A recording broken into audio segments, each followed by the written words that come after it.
I'm in the world, but not of it. I praise God every day and I love it. I say what I want and I say what they want. I stand for the truth and what's right and they don't. Life is simple, it's no puzzle. Common sense will tell you not to wear a muzzle. Fear no evil, trust no people. When in doubt, shout, I'm a believer. I fear no man, though the world is broken. God, shine your light on me. I fear no man, though the world is broken. God, shine your light on me.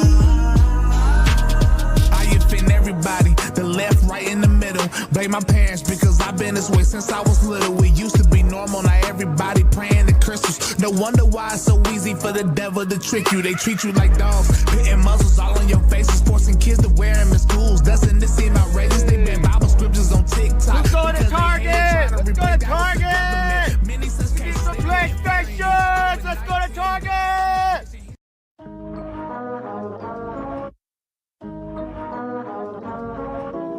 I'm in the world, but not of it.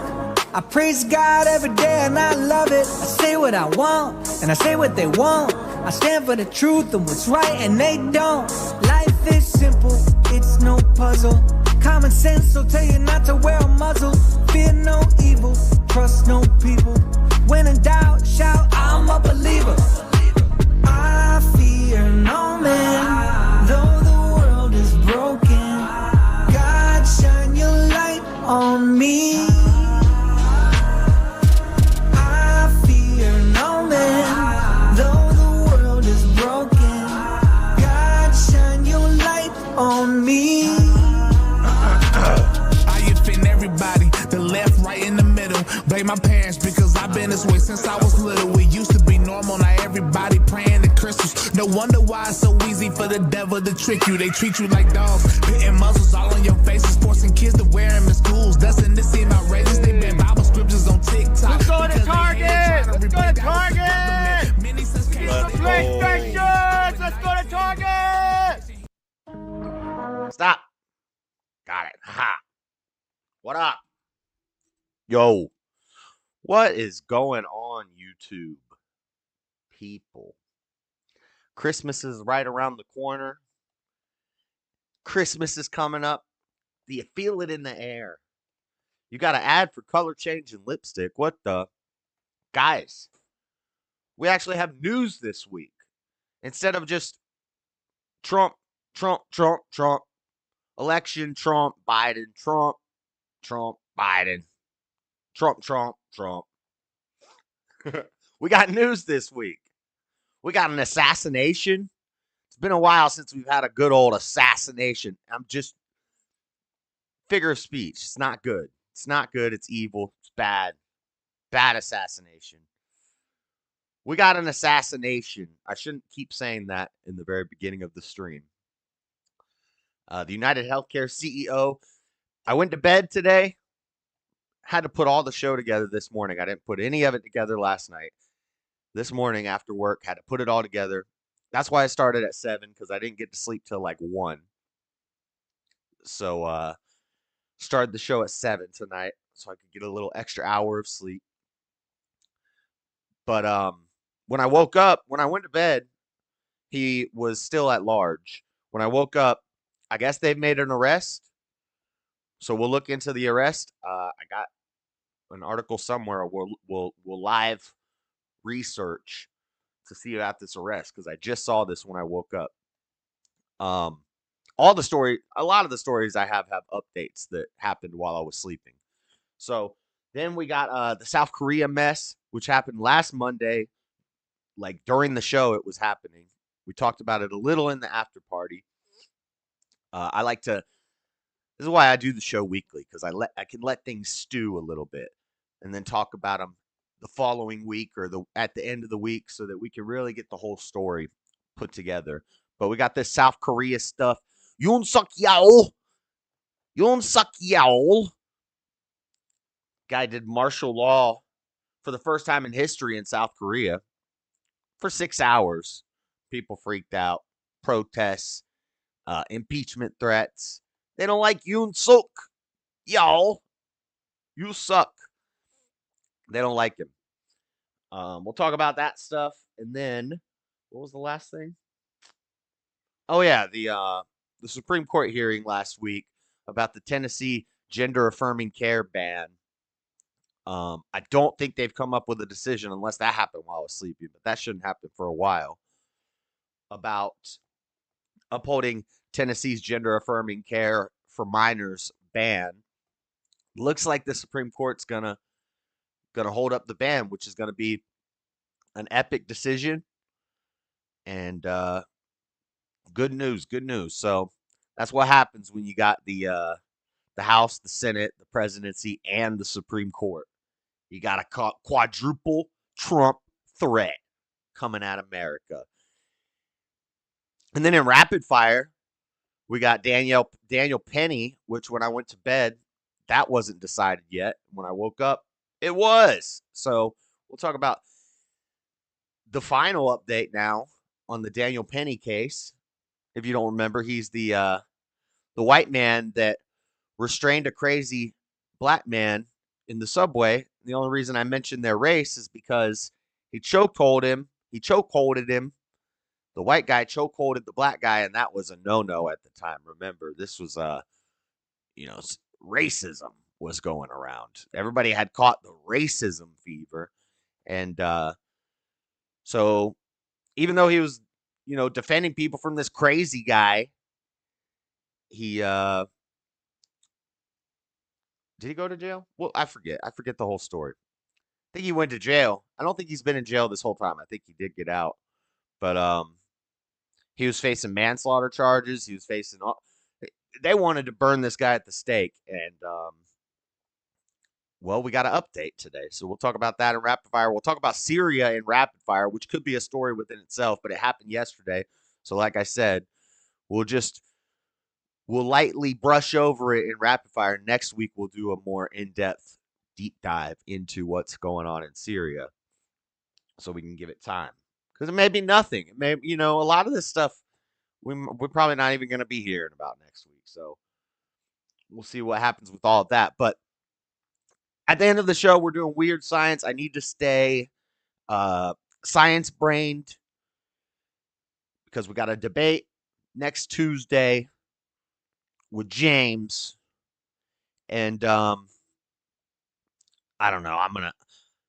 We'll talk about all that. We'll talk about all that at the end. But because I want to stay more psychology-minded and science-minded, we're going to look at some of the best and worst science experiments. Not all psychology. Actually, I think all the ones on the list are all psychology experiments. But, they're my favorite. So the weirdest, the best, what I think are the best and the worst, or I don't know if I should say good and evil. The worst ones, when I say worst, I mean these are like evil. These are like bad experiments. And then the other ones, some people say are unethical, but they're pretty cool experiments. I like them a lot. And some of them we've talked about before. We've done whole segments on some of these experiments, so I won't spend a lot of time on them. But some of them we haven't really talked about, I don't think. As long as I've been streaming, or maybe we did during a gaming stream at some point, and I don't remember.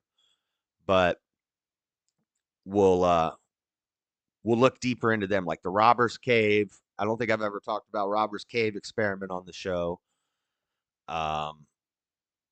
During an after party, we talked about the surrogate mother experiment with the monkeys. So we'll talk about that one tonight. That one's interesting. But anyway, that's the show plan. News and stuff. We do have Trump updates in rapid fire, and Biden saying goodbye to Biden.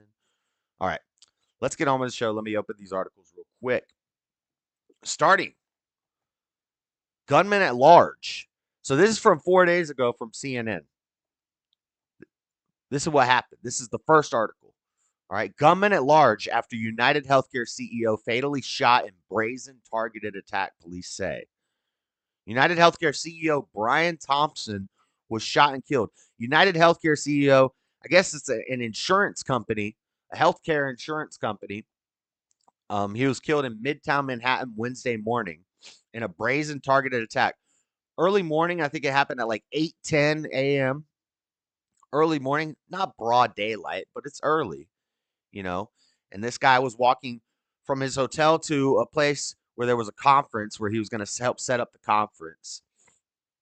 And the shooter must have knew his schedule because the shooter, was ready. He had taken a bus from Atlanta to New York and he was ready to go. Dude walked around the corner, pop, pop, pop, 3 in the head. Crazy part of the story is that he had written, what did he write on the bullets? I'm sure it'll be in one of these stories, but it was like deny, defer. It was these words that are used in the insurance company for them to refuse claims. He wrote those 3 words on the bullet. What up, Stubborn One? What up, Are You Crazy? Brazen target attack as he walked toward the hostel hosting the company's annual investor conference. New York police said the gunman is on the loose. He was on the loose all week. This gunman just running around. But the assailant may have dropped some vital clues while fleeing, according to police officials who spoke on condition of anonymity because of the ongoing nature of the investigation. Shortly before 7 a.m., a gunman masked in the freezing temperatures was lying in wait, or standing in wait. I guess he was standing in wait, before opening fire on Thompson outside the Milton Midtown, according to NYPD Commissioner Jessica Tisch. Tisch. I like that last name. What are you guys saying? Many people passed the suspect, but he appeared to wait for his intended target, she said at the news conference. I want to be clear, every indication is that it was premeditated, pre-planned, targeted attack. He came from behind, shot him once in the back and once in the right calf. He was pronounced dead at Mount Sinai West in critical. He was taken to Mount Sinai West in critical condition. He was pronounced dead at 7:12 a.m. Delay, depose. So I guess the third word wasn't confirmed, but it was guessed. CNN's not reporting on the third word, but one of the things I watched on YouTube, the words delay and depose were found on a live round in a shell casing tied to the shooter. 3 words were found. They don't say what the third word was. What was the third word? I saw it in a YouTube thing. It's an insurance. It was like delay, depose, and defer or something like that. And those are like the 3 Ds of not accepting insurance claims. So they knew this was a targeted attack. They knew that there was like a motive here for killing this CEO of this healthcare insurance claim. He took a bus. They had evidence he had taken a bus. They had footage of him, which I think we have in this video here. They had footage of him from like a gas station or something on his way from Atlanta to New York. Cool thing about Greyhounds is you don't have to have an ID to ride a Greyhound. You can ride a Greyhound with a fake name. I've done it. No ID. Just whoever buys you the ticket calls, says, I want a ticket for so-and-so. This is his name. He doesn't have an ID. You come in, you say the name. They could do a password if they want to. Pick up your ticket. You're on the bus. So that's what he did. And they, last I heard before I woke up today, was that they were backtracking his travel from Atlanta. And then I wake up and he's not on the loose anymore. But we're still going to treat the story as we work through it as if he hasn't been caught yet. So spoiler alert, everybody, if you didn't know yet, spoiler alert. Hold on one second, guys. Let me share this out to a couple things. See, you miss 1 week, start the show a little later, and everybody just thinks that it's not happening. Oh, it's happening. What the heck is he talking about? Okay.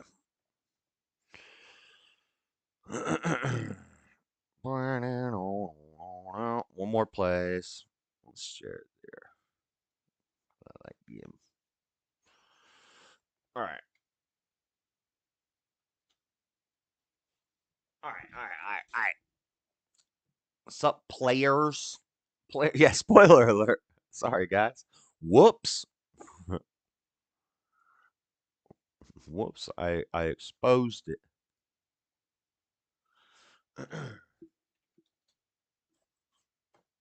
All right, that'll be enough. Let's get out of here. Okay. Let's play this video. Let me take you to CNN's clip. This is 5 minutes. It says warning, disturbing images. I'm going to spoil something else for you guys. It's BS. They don't show anything in this video. This is the same thing that they showed on every channel. They stop it right before he pulls the trigger. So don't worry. You're not about to see somebody get popped in the back of the head. I thought we were gonna. But no. It has a big warning, disturbing images here. And it doesn't show anything more than anybody else shows. They're like, we have exclusive footage of the attack. And it's the same footage everybody's seen. But anyway, let's watch. Why can't I hear it? We have some breaking news. CNN has obtained new surveillance video from the fatal shooting of the United Healthcare CEO. And we do want to warn you that the video is, of course, disturbing. CNN Bryn Gingras joins us. It's not disturbing, guys. All you see is a dude walk in, and then another dude walks and does this. I'm about to show you. It's not disturbing at all. If you have a weak stomach, don't freaking worry. If you've ever seen any movie rated PG-13 that is like action-y at all, you've seen far worse than this. Bryn, take us through this video. Yeah, Phil and Brianna. So we are only showing a few seconds of this video that CNN obtained, obviously, because it is very alarming to watch. Essentially, what we see. Come on. That police are from these 5-second video. So you could see how 5 seconds. It's 5 seconds. That's what you get. That's all you get, America. 5 seconds. Thompson from the back. Before then, where we freeze the video, he fires those shots at. So I'm guessing this is not a person standing right here, right? This is not a person. Thompson. What you do not see from these 5 seconds, and I can tell you, is that we also see someone sort of running the opposite direction. So that is something, of course, that police are going to be looking into in this video. I didn't see anybody running the opposite direction. From the back, before then, where we freeze the video. This is a person. There's a person standing right there when it happened. He fires those shots at Thompson. I don't see a person running in the other direction. I do see a guy standing right here. You do not see from these 5 seconds, and I can tell you, is that we also see someone sort of running the opposite direction. So that is something, of course, that police are going to be looking into in this video. Oh, she said what you do not see from this 5 seconds. We're breaking it down frame by frame by frame to kind of figure out who might have witnessed this. They, of course, are going to want to. Okay, and then he also here's the timeline, except I don't know what times it happened. Timeline is gets in from Atlanta, shoots the guy at like 7:10. I said 8:10 earlier. He walks briskly, kind of runny. Oh, he's got a backpack on, by the way, and he's got a mask and he's got a hoodie. Where's the pictures at? Let me just find the pictures of him. I thought we had pictures somewhere. We continue to follow a major. Okay, I think this one has the photos of him and stuff. I'm just going to skip their explanation. Oh, yeah, this is the backpack. Okay, so anyway, so he walks across the street. He gets on one of them e-bikes, them city bikes, and he rides to Central Park. Police were saying that this must show that he's done some what's the word I'm looking for? Canvassing, some research on the area, because there's not as many cameras in Central Park. I've never been to Central Park, but I'd like to go. It's freaking big, and it's got like forests in it, like wooded areas. So anyway, he takes his little city bike to Central Park. That's where they lose him. They're guessing he had change of clothes waiting there, and he disappeared into the woods in the park. Could have come out at any point. But I think he left his backpack. So that's what I want to look into, because I haven't read this yet. Sources reveal contents of backpack linked to killer. So they found this backpack. The gray backpack linked to the murder of United Healthcare CEO Brian Thompson, which authorities found dumped in Central Park, has reportedly yielded a piece of clothing and some Monopoly money, but no gun? Why do you have Monopoly money? Do they mean counterfeit money, or they mean actual Monopoly? Like, dude was playing a board game with his children before he left home. And also, this is from Fox. This is from Fox, December 7th, 2 days ago. Police sources told Fox News on Sunday that the backpack, which was discovered Central Park West on Friday, contained a jacket and Monopoly money. Sources said the gun used in the murder was not in the bag, prompting dive teams to check the water around Central Park. Shocking video. Peak Designs is the name of the backpack. So here's the backpack. They found the backpack. Dora would be furious right now. You can't just be leaving your backpack. That's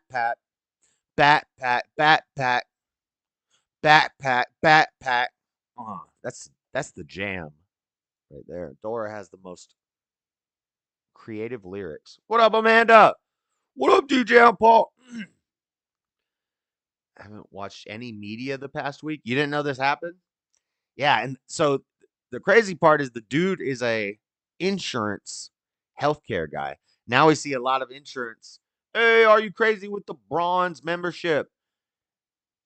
I think that's either $3 or $5. Maybe it's $2. I don't even know how much my memberships cost. But let's say that's $3 towards the goal of $50.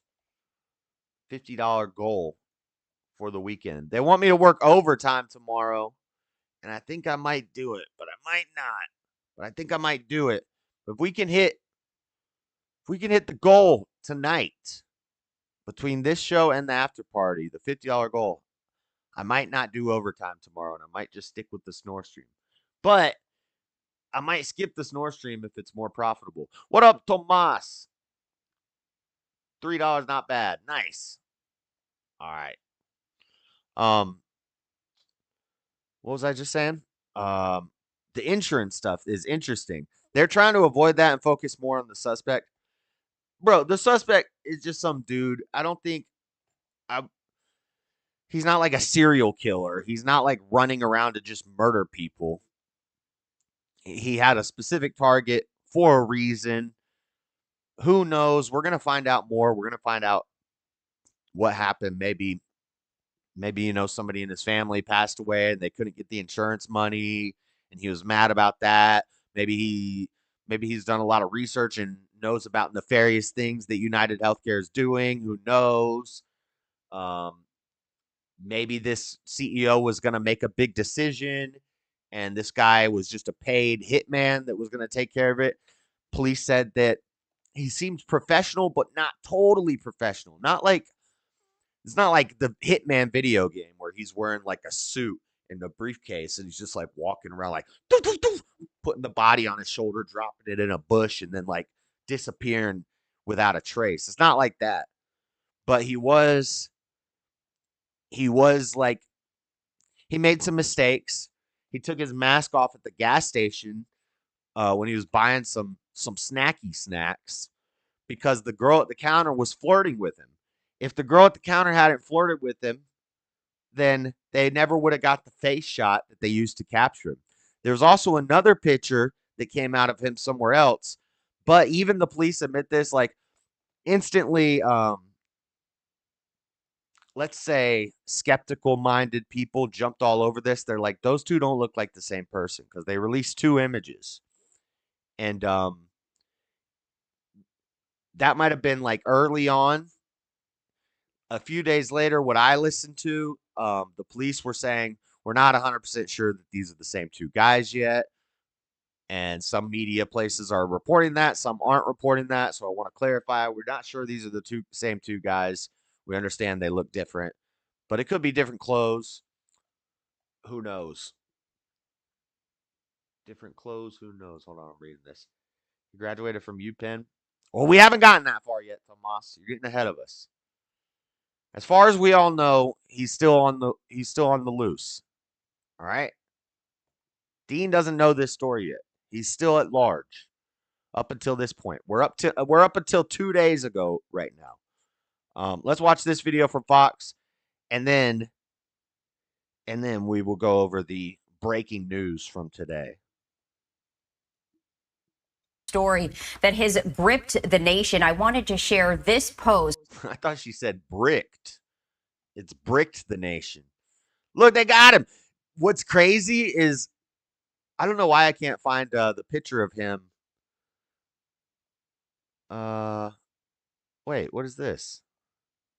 Okay, they do have the picture right here. It's funny. He looks exactly the same looking through the police car window as he does in the gas station, like the same face. But what is this video from? I got this yesterday. How did they have him in a police car already? This video should not have. How did they have a picture of him in a police car if this video came out before he got caught? This is from yesterday. Maybe it's an old picture of him from a police car? I don't know. Anyway, this is the guy. From the New York Police Department sharing new photos of a person of interest wanted in questioning surrounding the homicide that happened in Midtown Manhattan on December 4th. The gunman who killed the CEO of the largest U.S. health insurer likely left New York City on a bus soon after the ambush that really has shaken corporate America. So this is a new photo of the person of interest that they're hoping to question.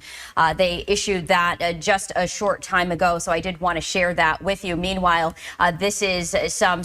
So this is the picture of him with his mask off at the store. The only reason he took his mask off was because the girl at the counter said she was flirting with him. So he and his name's Luigi, by the way. Spoiler alert. His name's Luigi. And he's probably one of these. I know these type of guys. I know these guys. He's probably Mexican. But Luigi's Italian, huh? Yeah, I think he could be. Yeah, I think he is Italian. Mangioli or something like that. But yeah, these Italian guys, they think they're all slick. They're like, hey. You're in the middle of trying to do an assassination, buddy. You don't have time to be flirting with the girl at the counter unless she's cute. Don't be taking your mask off. He's like, hey, I gotta flirt with this girl. Oh, that's French, not Italian. You got the spaghetti with the meatballs. The eyebrows got him caught. Yeah, you got the dang Italian brows. Surveillance photos of that person of interest as police are still searching for the. So this is what they're saying. No, this is him because it's the same couch in the background. Yeah. Of that person of interest as police are still searching for the suspect. This is 5 days after the shooting of United Healthcare CEO Brian Thompson. Police still not knowing the gunman's name or whereabouts or neither a motive for the killing. That's according to the chief of detectives, Joseph Kenny, telling reporters earlier.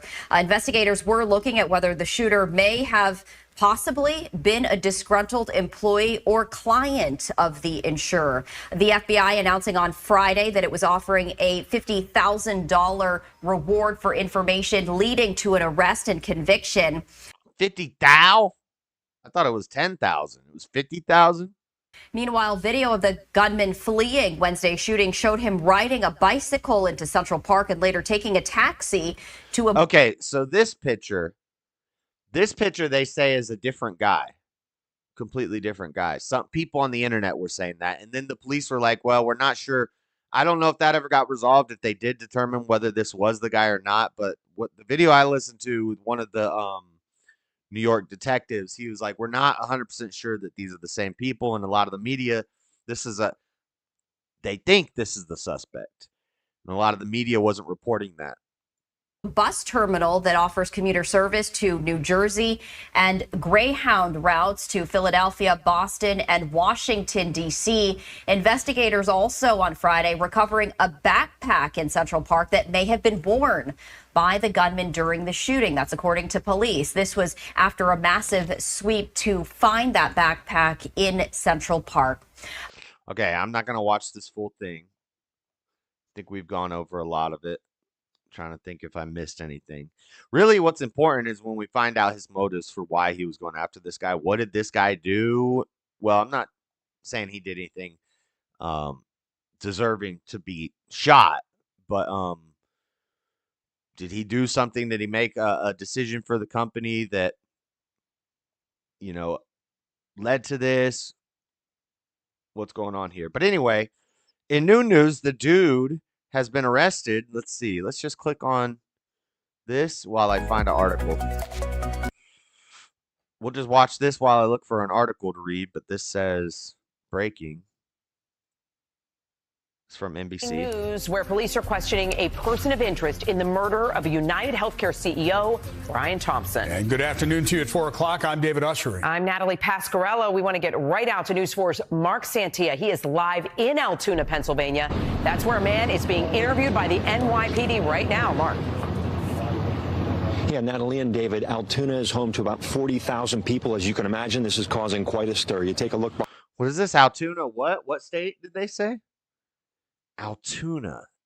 Well, it could be in multiple states. What state is this? Behind me, media and residents here surrounding the police station. Moments ago, an NYPD caravan pulled up. Several NYPD detectives, including Deputy Commissioner Kaz Daughtry, arrived here at the Altoona police station. This is where the person of interest is being held, and this is where the investigation is entering another phase. A 5-day. See, it did say $10,000 reward, but in that last video, and that's what I heard, was it was a $10,000 reward. I was going to organize a YouTube search party. We were going to find this guy to get 10K for the channel. It was 50K. Josh, I will cash app you after you work overtime. I will cash app you after you work overtime? So you're telling me don't do the show? You're telling me go to work?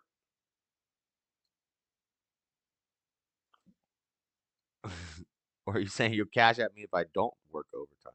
I really don't want to work overtime. I really don't want to go in tomorrow. But I can. This is December. Sorry, guys. Pause in the news. This is December. When you get paid bi-weekly, if you ever got paid bi-weekly, you know, on the same day every 2 weeks. If you ever done that, then you know that twice a year you're going to hit 3 paychecks in a month. You're going to get one it usually happens around July and December, the middle of the year and the end of the year. Because of the way the days work, you know, a month is not 28 days. So each day you add up a couple more days until eventually you get a nice 2-week chunk where you get paid on like the 2nd. And then you get paid on like the 16th. And then you get paid on like the 30th. A triple paycheck month. And that's this month, which is awesome because that means, you know, instead of being able to save this little bit a month and having to budget everything and be, you know, make sure everything's budgeted and all that, I get an extra paycheck in the middle of the month. So I can pay all my bills with the 2 checks I normally get in a month, food, all that. And then I get a whole extra paycheck. So the overtime, if I work it, it's just like icing on a already delicious cake. And I don't even like icing. You know, I usually scrape the icing off.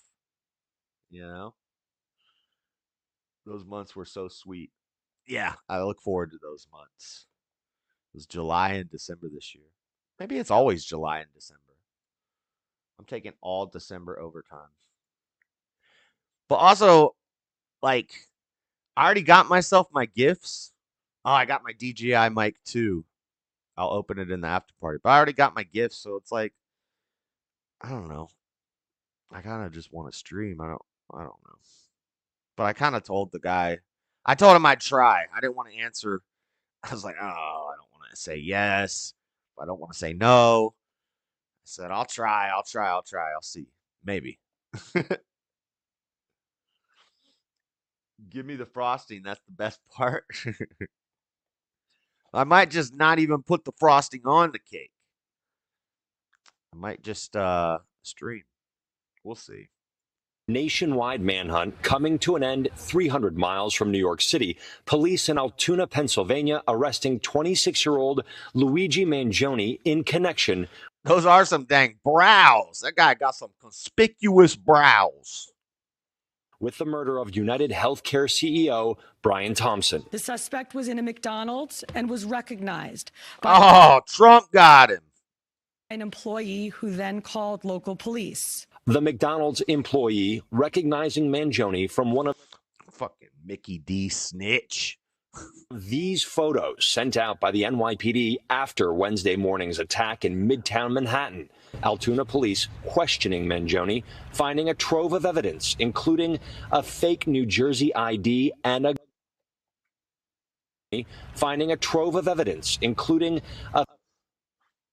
Oh, is this a fake ID? But I wonder if it's a real picture on a fake ID. Looks pretty real. It's got the holograms. It's got the star. It's got the true ID star, or whatever they call it. Real ID. Real ID, not fake ID. a fake New Jersey ID and a He had the real ID star, but it was not a real ID. gun. Police described as a ghost gun. Upon further investigation, gun. officers recovered a firearm on his person, as well as a suppressor, both consistent with the weapon used in the murder. Yeah, but you got kids, Matthew, so you got to buy as many gifts as possible. And F Santa Claus. You tell them Daddy worked overtime for them gifts. I think I'm definitely pro telling your kids about Santa Claus, but maybe be like Santa Claus just brings one gift for every kid. If it was a Luigi who killed the CEO, that implies that Mario tried first and failed. Oh! Oh. Murder. Police say they also found a mask He had and a clothes silencer. matching what the shooter was wearing on Wednesday, and police found a 3-page handwritten note that speaks to a possible motive. Preliminarily, like I said, he seems that he has some ill will toward corporate America. Mangione is currently being held at the Altoona police station. Late this afternoon, NYPD officers and the FBI. Did I say last week that one of the conspiracy theories about the Vegas shooter was that he was a far-right anti-government guy? They always say that. When somebody's like anti-government, they always say, or anti-corporation, they always say that that's far-right, which doesn't make sense to me because far-right is like very capitalist. And if they're like authoritarian far-right, they wouldn't be anti-government. Usually right-wing, they want smaller government, but then that's more libertarian. Far right people, see, it depends on if you're talking about libertarian far right or authoritarian far right. Anti-government sentiment is more of a libertarian thing than a right-wing thing. Arriving to question him, police crediting the public for the crucial tip that led to Mangione's arrest. We should never underestimate the power of the public to be our eyes and our ears in these investigations. Okay. I wanted to... I just had an article. I'll read some of this article, and then I wanted to play one more thing. It's people like cheering on this, like happy this happened. I just think assassinations are interesting. That's the only reason I'm interested in this, because it's not every day you get an assassination. You might attempt one. You might fail if you're taking a shot at the king. You know? We got grafts. We got life-saving grafts at Trump rallies. But here we got an assassination. That's why I'm interested in it. I do think that I do think insurance is a scam in general. I don't believe in insurance. Insurance is fake. I don't believe in it. He was not a dullard by any means. Well, he did make some mistakes. But yeah, they say he was probably borderline MK Ultra. We're going to talk about that later a little bit. We've talked about MK Ultra a lot before, so we're just going to touch on it. MK Ultra is definitely in the bad science category. Could be in. Well, and the thing now is they do MK Ultra was just the test run. Now they figured out how to do MK Ultra through subliminal messaging and all sorts of subversive means. Let me read this about the capture of this guy, Luigi Mangione. Luigi Mangione is in custody in Altoona, Pennsylvania. That's the state. As a suspect in the brazen Midtown murder, United Healthcare CEO Brian Thompson last week, 26-year-old from Maryland, has been arrested by Altoona police on unrelated charges, according to authorities. Here is a different pic of him that's not the ID pic. Yeah, this guy thinks he's like a smooth. Look at that dang brow thing connecting in the middle. Dang. He's been charged with 5 crimes, including carrying a gun without a license, forgery, falsely identifying himself to authorities, and possessing instruments of crime, according to a newly released criminal complaint. The charging document alleges that Mangione lied about his identity to police and carried the ghost gun without a license. That means it was 3D printed. When Altoona police asked him, it didn't have no serial numbers. When Altoona police asked him if he had ever been to New York City, Mangione started shaking, according to the charging document. He didn't answer the question directly, police said. Charges could be filed against Mangione in the homicide as early as Monday or Tuesday, authorities said. Investigators are working to determine whether anyone else was involved in Thompson's death. He had a fake ID and an unregistered ghost gun. I wonder if he was how he got to America. How long has he been in America? Was he born in America? He's Italian, so I don't know. Mangione was on a Greyhound bus traveling through Altoona on Monday morning, sources said, when he got off and walked into a McDonald's where a witness recognized him from the images of the suspect circulated by police. Oh, yeah, this is him. He was on a Greyhound bus when he went to the McDonald's. Yeah. Mangione was sitting and eating at a McDonald's when an employee reported him. Eric Adams said in a news conference, he matched the description of the person we were looking for. A customer thought and he had a gun on him. Mangione looked suspiciously like the shooting suspect and alerted the employee who called the police, authorities said. Adams said they believed he was a strong person of interest in the shooting death. Officials later confirmed during a news briefing in Altoona Monday night that Mangione is now a suspect in the killing. He had a ghost gun capable of firing a 9mm round and a suppressor. Oh, yeah, this is the guy. This is the guy, unless he's a Ponzi. They switched his backpack out with a lookalike.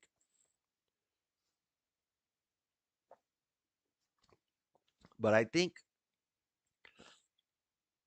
pretty sure they run your bags through a scanner, don't they, at the Greyhound? No, I can't even remember. Maybe they don't. Nah, I snuck a bong into the freaking Greyhound once. Can I say that? I think I think I could say that. That was like 20 years ago. Thomas Lloyd, ghost gun. Yeah. Ghost gun. Ghost gun. All right. So they got the guy who had the ghost gun. Look at this. Looking all fancy. 3-page handwritten document that speaks to his motivation and mindset. Oh, there we go. Well, then that's probably him. It does seem that he had some ill will toward corporate America. Hopefully they release the they're not calling it a manifesto yet, but if it has the motive, hopefully they release that. Authorities are going through his writings more thoroughly to understand the motive. He had multiple fake IDs with him, carrying a U.S. passport that identified him as Luigi Mangione. Passport, see? So he is not from America. Possibly. It's a U.S. passport, so he is from America. But he was ready to travel. He was getting ready to travel. Okay. We're putting things together here. I haven't looked super deeply into this. I watched a couple videos when it first happened. That's about it. He went to UPenn. It looks like a model for BlackRock. Police said it appears he's a 2020 graduate of the University of Pennsylvania, and he acted alone, and they did not have his name before now. So maybe he lives in Pennsylvania, but he was still on the Greyhound, so he was close to home, possibly. Josh Shapiro said he was traveling between Philadelphia and Pittsburgh with stops in between, including in Altoona. Police said they are working to develop a full sense of his timeline in Pennsylvania and how long he has been in Altoona. He thanked the individual at McDonald's who acted as a hero. I wouldn't say all that. I mean, come on. You really didn't do much. But, all right, last but not least, let's watch people who are cheering him on. Well, that killing is drawing unexpected reaction on social media. I just want to watch this to see what type of people were cheering this guy on. Is it probably more liberal types? Let's take a guess. Bingo card. Do you have black girl with dreadlocks? Check it off your bingo card. Many people expressing support for the shooter. As Fox 11's Gina Silva reports, this has everything to do with the high cost of health care. Oh, do you have...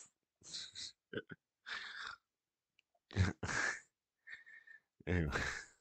Nobody deserves to get on their way to work. White hippie girl at Starbucks. Do you have that on your bingo card? Nobody deserves to get their healthcare claims denied either. All over social media, people are posting how they feel about the victim. Someone said thoughts and prayers and deductibles. And the shooter in the United Healthcare murder case. The assassin was super impressive, okay? Foop. I'm not going to do that. I shouldn't do that. We've never seen anything like this. Okay, did you have autistic, gender neutral, slightly overweight white girl? Did you have gay black guy with a shower cap on his head on your bingo card? The reason I'm looking at this is to see the type of people who cheer this on. Are they the type of people I would hang out with? Are they the people I would talk to? So far, it seems to be all signs point to no, which makes me think we shouldn't be assassinating insurance guys, even though insurance is a scam. It sucks. Maybe you should have realized that and not taken part in a damn socialist program in the first place. Healthcare, insurance. Maybe you should have just saved your money and pay for doctors when you need them and stop going to doctors so much, you damn hypochondriacs. Then you wouldn't need health care. The high-profile killing of United Healthcare CEO Brian Thompson. Dreadlocks. I've heard that weirdos have dreadlocks. Well, you said if I have curly hair, I need to shut the F up, too. What is it? Has sparked discussions about healthcare policies, corporate practices, and economic frustrations. United Healthcare by a... Oh, is it weird Karen lady that definitely voted for Kamala? Is that on your bingo card? 90% margin denied more claims than any other insurance company on the market. Deny, depose, defend. If that's the last word, defend. Isn't a loud... I guess I get their gripe. Like, I get the gripe, and I can see how if your insurance provider doesn't pay out on your claim or screws you over, I could see why that would piss somebody off. But I don't have to worry about that because I don't believe in insurance. So, clear message to all these CEOs across the board of these health insurance companies. I don't know what is. The only insurance I believe in is car insurance, which is compulsory, which is I'm compelled to get car insurance if I want to drive. If I want the privilege to be able to drive, I have to pay for car insurance, which is the only reason I pay for it. Because I have to, because I'm forced to. Which I'm like, all right, okay, I guess. Because I could kill somebody with this giant 2,000-pound chunk of metal hurtling down the street at 60 miles an hour in a school zone. No, I'm kidding. I don't do that in school zones. I'm kidding. We feel like we're living parallel lives. I still don't believe it, but they forced me to take part. This is compulsion and control of people through made-up BS that you compel them to do. With the elite in our country. That Donish guy is a social media influencer with 2 million followers on TikTok. Oh, God. He's a skilled... Do you have weird-looking TikToker on your bingo card? My bingo card is full already. I had all this on my bingo card. Internet sleuth known for finding people. While he does not condone killing... Not because I feel like liberal type people are more likely to be against insurance. That's not why, but I think liberal people are more likely to cheer on an assassination. That's what I think. Killing anyone. That Danish guy has no interest in tracking down the CEO's killer. A lot of us aren't that sympathetic towards somebody who has caused the death of many countless people. I mean, it's unknown. 1/3 of this healthcare company's claims are denied, approximately 1/3. That is outrageous. It's more than double the industry standard. He's not the only online sleuth refusing to join the manhunt, and many on social media are... Bro, it's $10,000. Bro, that McDonald's employee's celebrating getting a bottle of Henny tonight. glad to see that. I just want to remind everyone that the snitches get the stitches. And Snitches get the might not be stitches. covered by your insurance plan. You can have a claim. All right, that was kind of funny. The snitches get the stitches. And stitches may not be covered by your insurance plan. That was kind of funny. It's not going to be covered. Psychologist David Swanson finds some social media posts insensitive, but sees them as mere frustration and a form of venting. I certainly don't think that these people are glorifying murder or agree with murder, but I think what this is... I think everybody on that list is totally okay with baby murder. I would bet you everyone that they just showed in all of those clips, all of them is totally fine with murdering babies. So I wouldn't put it past them. It really kind of speaks to how frustrated people are. Things are so incredibly expensive, and health insurance by itself is ridiculously... In fact, I would bet my left nut that everybody that they just showed is totally fine with murder. Expensive.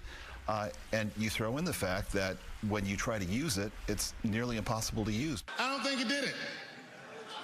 But you know what? Even if he did do it, you know what I mean? Gina Silva, Fox 11 News. Why did they throw Dave Chappelle in the mix? That was old. All right. We got the suspect charged. All right. Let's move on. Enough of that. We'll have updates if they release his writings. That would be interesting to know.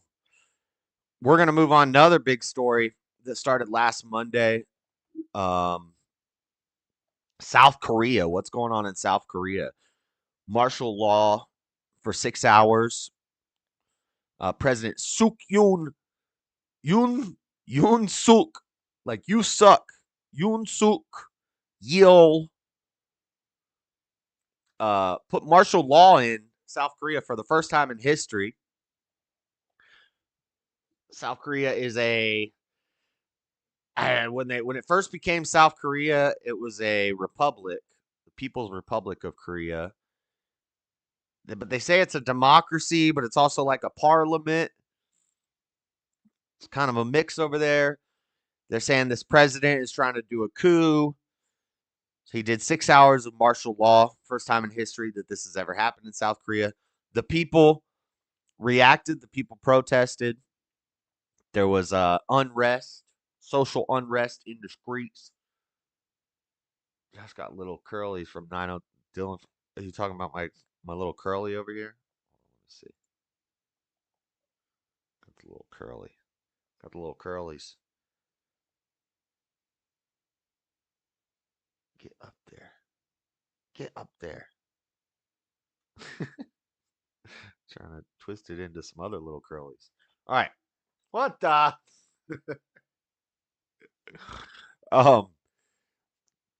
And the people reacted, the people protested, and now they are demanding his impeachment. So let's read this, then we'll watch a little clip. But there's stuff going on in France. There's stuff going on freaking China, Russia. Biden's trying to start World War III before he gets out of office. Daddy is going to step into office and he's going to lay down the law. He's going to say, South Korea, you're going to need to calm down over there. China. And also, this South Korean place is also a chip manufacturer. We'll see when we watch the video. It's interesting, all this social unrest in these areas where they make the chips. The chips are very important. But it seems like if you're a chip manufacturer, your country has bad luck. South Korea, Taiwan. They're always after me lucky chips. Trump will fix the whole world. He will. He will. Everybody's going to tighten up. All right. From AP, for now South Korean President Yoon Suk Yeol. I say Yeol. I say that kind of like Russian. It's Yeol. President Yoon Suk Yeol has survived an impeachment attempt for sending heavily armed soldiers into Seoul's streets with a baffling declaration of martial law that reminded many of the country's past military-baked dictatorships. So I guess I just presented that wrong. I have not spent a lot of time looking into this. We're doing this live. We're learning about it live. We talked about it a little last week, but I didn't know all the details. So I guess they were trying to impeach him first. So that's why he did the martial law, and people were not happy about that. But even after the opposition impeachment motion failed following a boycott of Saturday's vote by most lawmakers from Yoon's party, the president remains in a precarious position. The vote's defeat is likely to fuel nationwide protests and escalate political turmoil. The opposition parties could introduce a new impeachment motion when Parliament reconvenes next Wednesday. Yeah, I've listened to this. So they have like a left and a right wing in South Korea. I'm wondering, is this guy like the Asian Trump? And that's why they want to impeach him? And then that's why he did the martial law? And is that what's happening? Or is this guy a good guy or a bad guy? What do we know about Yoon Suk? Let's see if we can find out. Yoon appeared on TV hours ahead of the parliamentary vote Saturday and apologized for causing public anxiety with his short-lived attempt to impose martial law. The head of Yoon's governing party, who brands himself as a reformist, had expressed support for reformists are always seem kind of lame.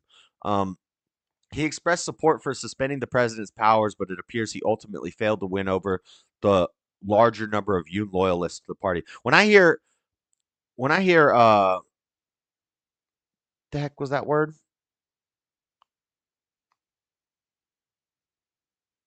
I just lost where I was at. I just lost the word. I just had a total brain shutdown. My brain just shut down.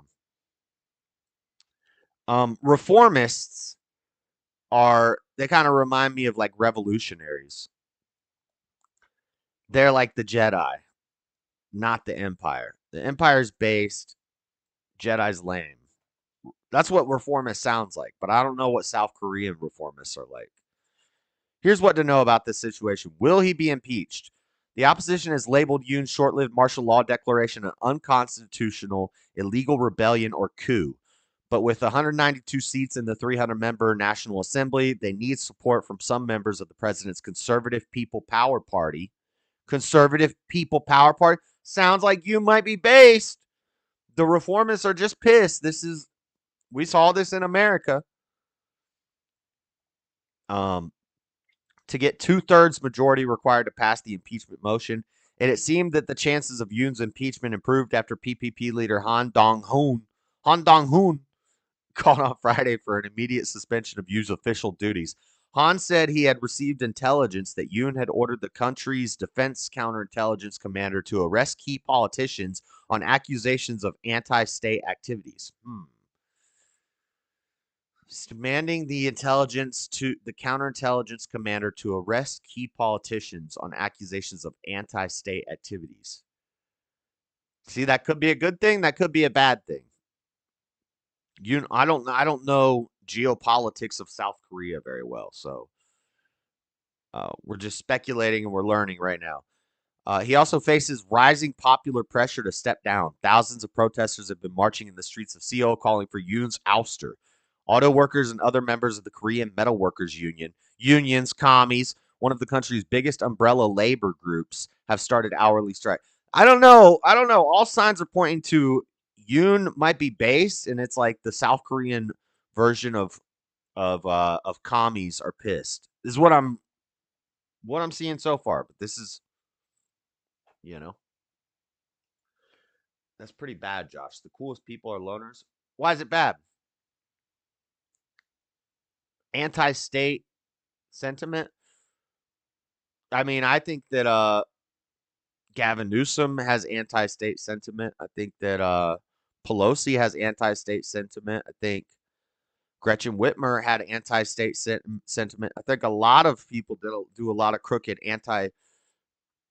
anti-state things, and so if we tried to lock them up, and then the people tried to impeach you for doing that, anti-state sentiment. That's kind of like the opposite of the deep state, though. It just depends on what that means, anti-state sentiment. Because I could see the same thing happen in America. That's actually fascism based. Yeah, this guy's awesome. What is martial law? South Korea's constitution gives the president the power to use the military to keep order in wartime, warlike situations. Oh, this is what is martial law. We know what martial law is. Or other comparable national emergency states. Imposing martial law can include things like suspending civil rights, such as the freedom of press and assembly, and temporarily limiting the powers of the courts and government agencies. The Constitution also gives the National Assembly the power to lift the declaration with a majority vote. Lawmakers rushed to the building as soon as they heard of Yoon's declaration late Tuesday. Some climbed the walls to evade the military cordon so they could assemble a quorum. Their vote to lift the order was 190-0, including 18 members of Yoon's party. So everybody was against this martial law. So that seems like it's not good. If nobody, even people on his side, were against it, probably a bad move. The impeachment motion alleges Yoon imposed martial law far beyond his legitimate powers and in a situation that did not meet the constitutional standard of a severe crisis. The Constitution also doesn't allow a president to use the military to suspend parliament. The motion argues that suspending political party activities and deploying troops to seal the National Assembly amounted to rebellion. In Yoon's announcement late Tuesday, he vowed to eliminate anti-state forces. He said we're plotting rebellion and accused the main opposition parties of supporting the country's rival, North Korea. So that's not good. He gave no direct evidence when he raised the specter of North Korea as a destabilizing force. Yoon has long maintained that a hard line against North Korea is the only way to stop it from following through on its nuclear threats against South Korea. See? Yoon has struggled to get his agenda through an opposition-dominated parliament while facing a corrupt scandals involving him and his wife. See, if these people are working with North Korea, and that's what anti-state sentiment means, and he's trying to stop that, I don't know. He's been struggling politically. There were quick claims that the martial law declaration was linked to Yoon's political struggles. He has had little success in getting his policies adopted by parliament that has been controlled by the opposition since he took over in 2022. Conservatives have said the opposition moves are political revenge for investigations into Democratic Party leader Lee Jae-myung, who is seen as the favorite in the next presidential election in 2027. That doesn't sound good. I'm on Yoon's side, see? I'm leaning towards Yoon, but I don't know. I'm not sure. Just this month, Yoon denied wrongdoing in an influence peddling scandal involving him and his wife. The claims have battered his approval ratings and fueled attacks by his rival. The scandal centers on claims that Yoon and First Lady Kim Hyun-hui exerted inappropriate influence on the PPP to pick a certain candidate to run for parliamentary by election in 2022 at the request of Myung Tae-kun, an election broker and founder of a polling agency who conducted free opinion surveys for Yoon before he became president. Yoon said he did nothing inappropriate. Uh-oh. Are you going to stop me from reading this? Martial law has a dark history in South Korea. I thought they never used martial law. Before. That's from what I listened to. During the dictatorship that emerged in South Korea, rebuilt from the 1950 to 1953 Korean War, leaders occasionally proclaimed martial law that allowed them to station soldiers, tanks, and armored vehicles on streets or in public places to prevent anti-government demonstrators. So this has happened before. The video I watched, I listened to like a 20-minute video on the breakdown of South Korean politics and what's going on out there. And he said that there had never been, this was the first time in history that martial law had been used.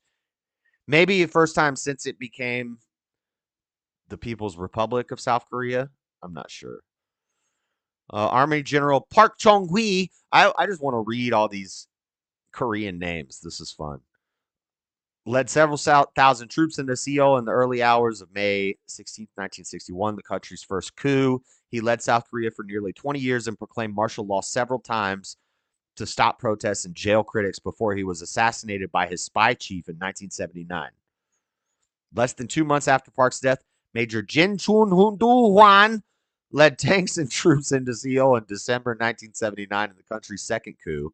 The next year, he orchestrated a brutal military crackdown on a pro-democracy uprising in the southern city of Gwangju, killing at least 200 people.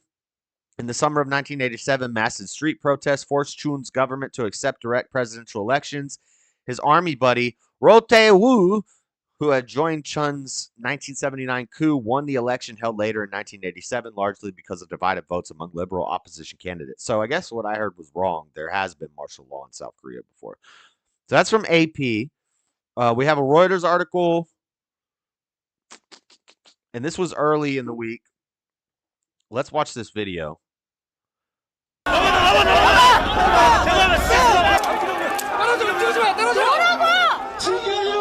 Stop. This is from Bloomberg.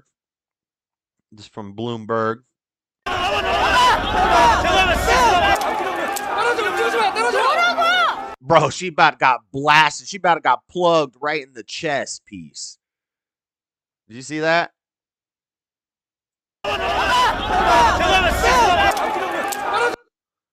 She's about to get plugged up. She kind of cute though.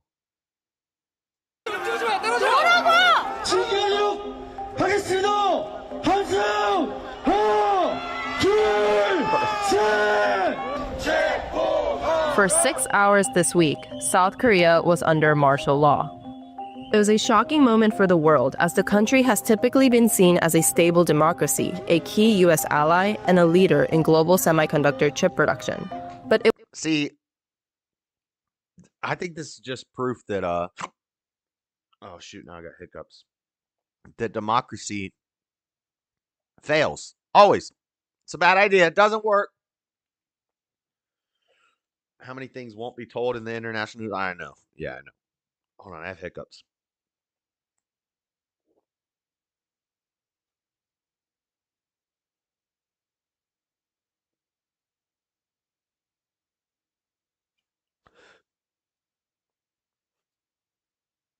I'm holding my breath 1 second. Yeah, but the thing is, if I use like a VPN and I looked up South Korean news, it would get the stream taken down.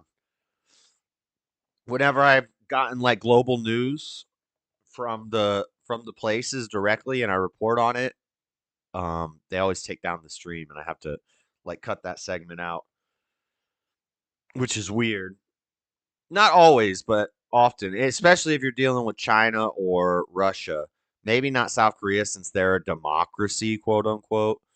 But I usually don't do it because I just use popular mainstream sources because then they can't bitch at me about, using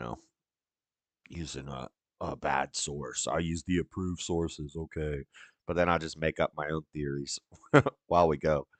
It was even more shocking for those in South Korea, a reminder of the country's tumultuous political history of military coups, corruption cases, and leaders being ousted. And that initial shock quickly turned to anger. 사실 꿈인 줄 알았고요. 이 21세기에 우리나라에 이런 일이 있다는 거를 사실 믿기 어려웠고. 이게 무슨 나라 방식인가 싶. Oh, sorry. I should interpret for you guys because I don't know if you can read that. This is such a national shame. 했어요. 그 해결책이 있다면 그 해결책이 If the answer to not let this happen ever again is impeachment, 탄핵이라면 윤석열 대통령에 대한 탄핵도 이루어져야 되지 않을까? He has to be impeached. 라는 생각이 들었습니다. On December 3rd, South Korean President Yoon Suk-yeol declared martial law in a Declared martial law. a stunning move, citing anti-state forces and the threat from North Korea. I forgot my Korean accent. I gotta do that. Martial law grants the government sweeping powers, restricting the freedom of the press, limiting assembly, and overriding civil courts, among other things. It's rarely used, usually only in circumstances of war, armed conflict, or national emergencies. The last time it was declared in South Korea was in 1979 when longtime military dictator Park Chung-hee was assassinated. Park Chung-hee. Park Chung-hee. I just read this stuff. But I swear, with the other video I watched, he said that there's never been martial law in South Korea. It's never been used. So that guy was wrong. Army Major General Chun Do-won, who carried out the coup, seized power and expanded martial law, where opponents under his rule were arrested, tortured, and killed. Universities closed, political activities were banned, and the press had... I hold my breath while I rapidly sip water. So, like, the bottle was up for a minute, but I wasn't, like, gulping. I wasn't like, I was like, I do rapid little sips of water. It doesn't really work good with carbonated water, but it does work. It just takes a little longer because it's carbonated, so it kind of counterproductive to your hiccup removal with the carbonation. But this is kind of flat, so it was okay. But holding my breath, I take little sips of water for like 30 little sips, like little sippy sips. And then afterwards I hold my breath, and it always works. Had limited freedom. Martial law has never been invoked since the country became a parliamentary democracy in 1987. Insiders were baffled by Yoon's move, and it sparked anger from the public that marched to parliament to protest. Lawmakers from the opposition, but also Yoon's own party, raced to vote against the move. Yoon reversed the order after members of the National Assembly unanimously voted against the martial law decree, in line with constitutional procedures. Critics claim Yoon's move was a bid to consolidate power and suppress dissent, drawing comparisons to South Korea's authoritarian past. Yoon's camp says he was simply... I mean, come on. I mean, democracy sucks, right? following the law and lifted the decree promptly after the parliament made a formal request. Now, opposition parties in the National Assembly have begun impeachment proceedings for the president. Look how ugly it looks in Korea. It just looked ugly. Have you ever seen the movie The Interview? It's one of my favorite comedy movies. Korea just looks ugly. The National Assembly have begun impeachment proceedings for the president. 대한민국 국민이 압도적으로 원하는 그 사항이 These waters are bomb. They're like 75 cents. Well, I have a discount, but they're $1. The key lime is good. The black cherry is good. The strawberry is good. Those are the three I like. Sometimes they have fancy new flavors, like they had a rocket pop flavored one, like the blue, red, and white popsicles. They had one of those. That flavor, that was really good. And then they had orange cream. That's really good too. Anyway, I digress. 민주공화국, 국민이 주권자인 나라에서 과연 언제까지나 끝까지 실패할 것이냐. Wait. Where the people are in power, it's a question of whether we will fail to do so. 그러지 않을 겁니다. But we won't fail. I love Korea's flag. It's like a sideways purple and red yin-yang. That's gangster. With symbols. I always liked Korea's flag. It looks cool. Whatever happens politically, South Koreans feel their image as a democracy has been tarnished. And for the rest of the world, the political chaos has shaken the world's faith in a key U.S. ally in the region. 85% of leaders... All right. So that's what's going on. Let's skim through some of these headlines quickly. Oh, Reuters won't let me open. South Korea's opposition party moved to impeach president over sudden declaration of martial law. See, so it's kind of weird. It's kind of confusing. This says that they want to impeach him over the martial law, but then the other article we just read said that they wanted to impeach him, which is why he did the martial law. I don't know why Reuters is not letting me read stuff. But BBC says... So... Okay, this is the video I watched. It's 12 minutes. We're not going to watch it. Maybe I'll play it in the after party. This guy knows his stuff, though. But I'm just going to go over this last article from BBC. Travel ban on South Korean president after martial law attempt. They put a travel ban on him. South Korean authorities have imposed a travel ban on President Yoon Suk-yeol, who is under investigation for a short-lived martial law declaration last Tuesday. Yoon narrowly survived an impeachment motion against him over the weekend after MPs from his ruling People Power Party boycotted the vote. PPP members said they had decided not to support the motion after Yoon agreed to shorten his term and not get involved in foreign and domestic affairs. However, the opposition Democratic Party, which commands a majority in the parliament, have criticized the deal, with floor leader Park Chan-dui calling it an illegal, unconstitutional second insurrection and a second coup. I've heard that before. Tens of thousands of people have come out in protest. I've heard Democrats cry insurrection before. I've heard Democrats do impeachments on people and claim that they're evil, authoritarian fascists before, and they were lying. So I can't just trust the liberal media and the Democratic Party of South Korea that this guy's a bad guy. I can't do it. Sorry. Since then, despite the failed impeachment motion, several key figures involved in the martial law order have also seen action taken against them. Former Defense Minister Kim Jong-un has reportedly proposed the martial law declaration to Yoon, was arrested on Sunday. He had earlier resigned on Wednesday after apologizing and saying he would, I know this is BBC because they spell apologizing wrong, and saying he would like to take full responsibility. Travel bans have been placed on Kim Lee, Defense Counterintelligence Commander Yoon Hyung, and Army Chief of Staff Park An-soo. Many others have stepped down from their posts. These include former Interior Minister Lee Sang-min, who resigned on Sunday, saying he would take responsibility for failing to serve the public and the president well. And on Wednesday, senior aides from Yoon's office, including his chief of staff, tendered mass resignations hours after the martial law declaration was lifted. It's a second coup. Opposition calls PPP proposal a second coup.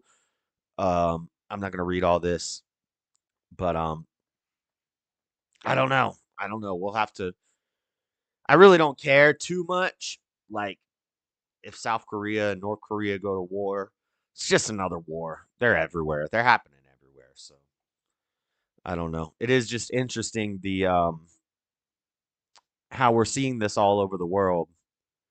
Sometimes it's a bad leader who doesn't want to leave. Sometimes it's a good leader who shouldn't leave, but the people want him out, and they're trying to oust him. They're trying to impeach him. I don't know. I see so much of this stuff in between Brazil, even in Guatemala, even in Argentina,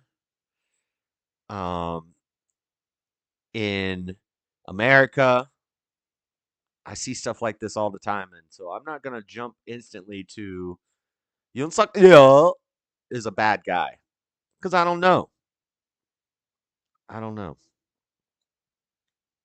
not saying he's a good guy. I'm just saying. Sometimes it's an external force, though. I tried key lime. It was probably a favorite. Other ones I tasted. That's the one I got right here. What up, John? This is the key lime. It's pretty fire. All right, one last story. This hearing was going on last week. I believe Tuesday.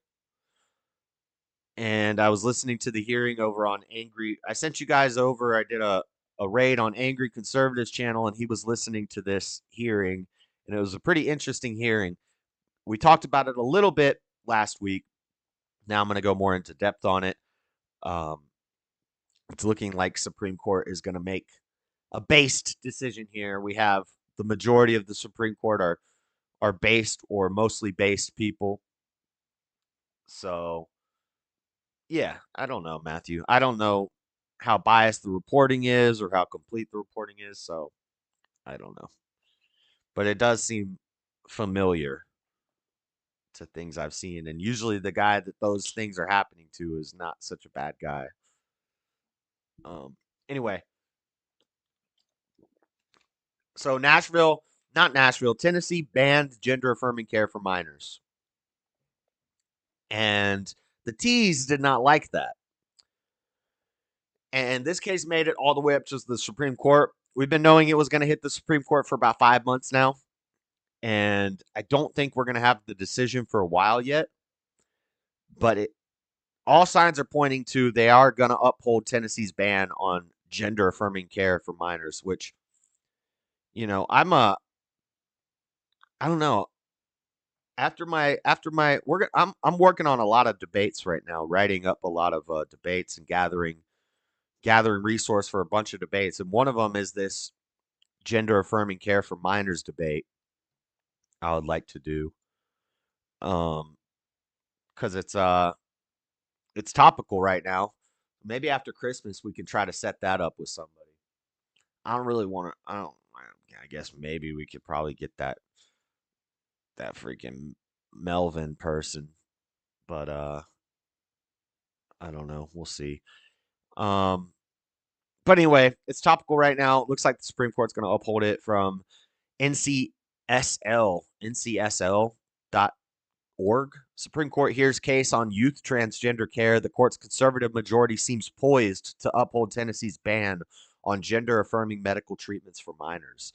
The court heard arguments Wednesday in the United States versus Scrimetti after the federal government sued Tennessee on equal protection grounds, arguing the law discriminates based on sex. What do you mean? They don't even know what sex they are.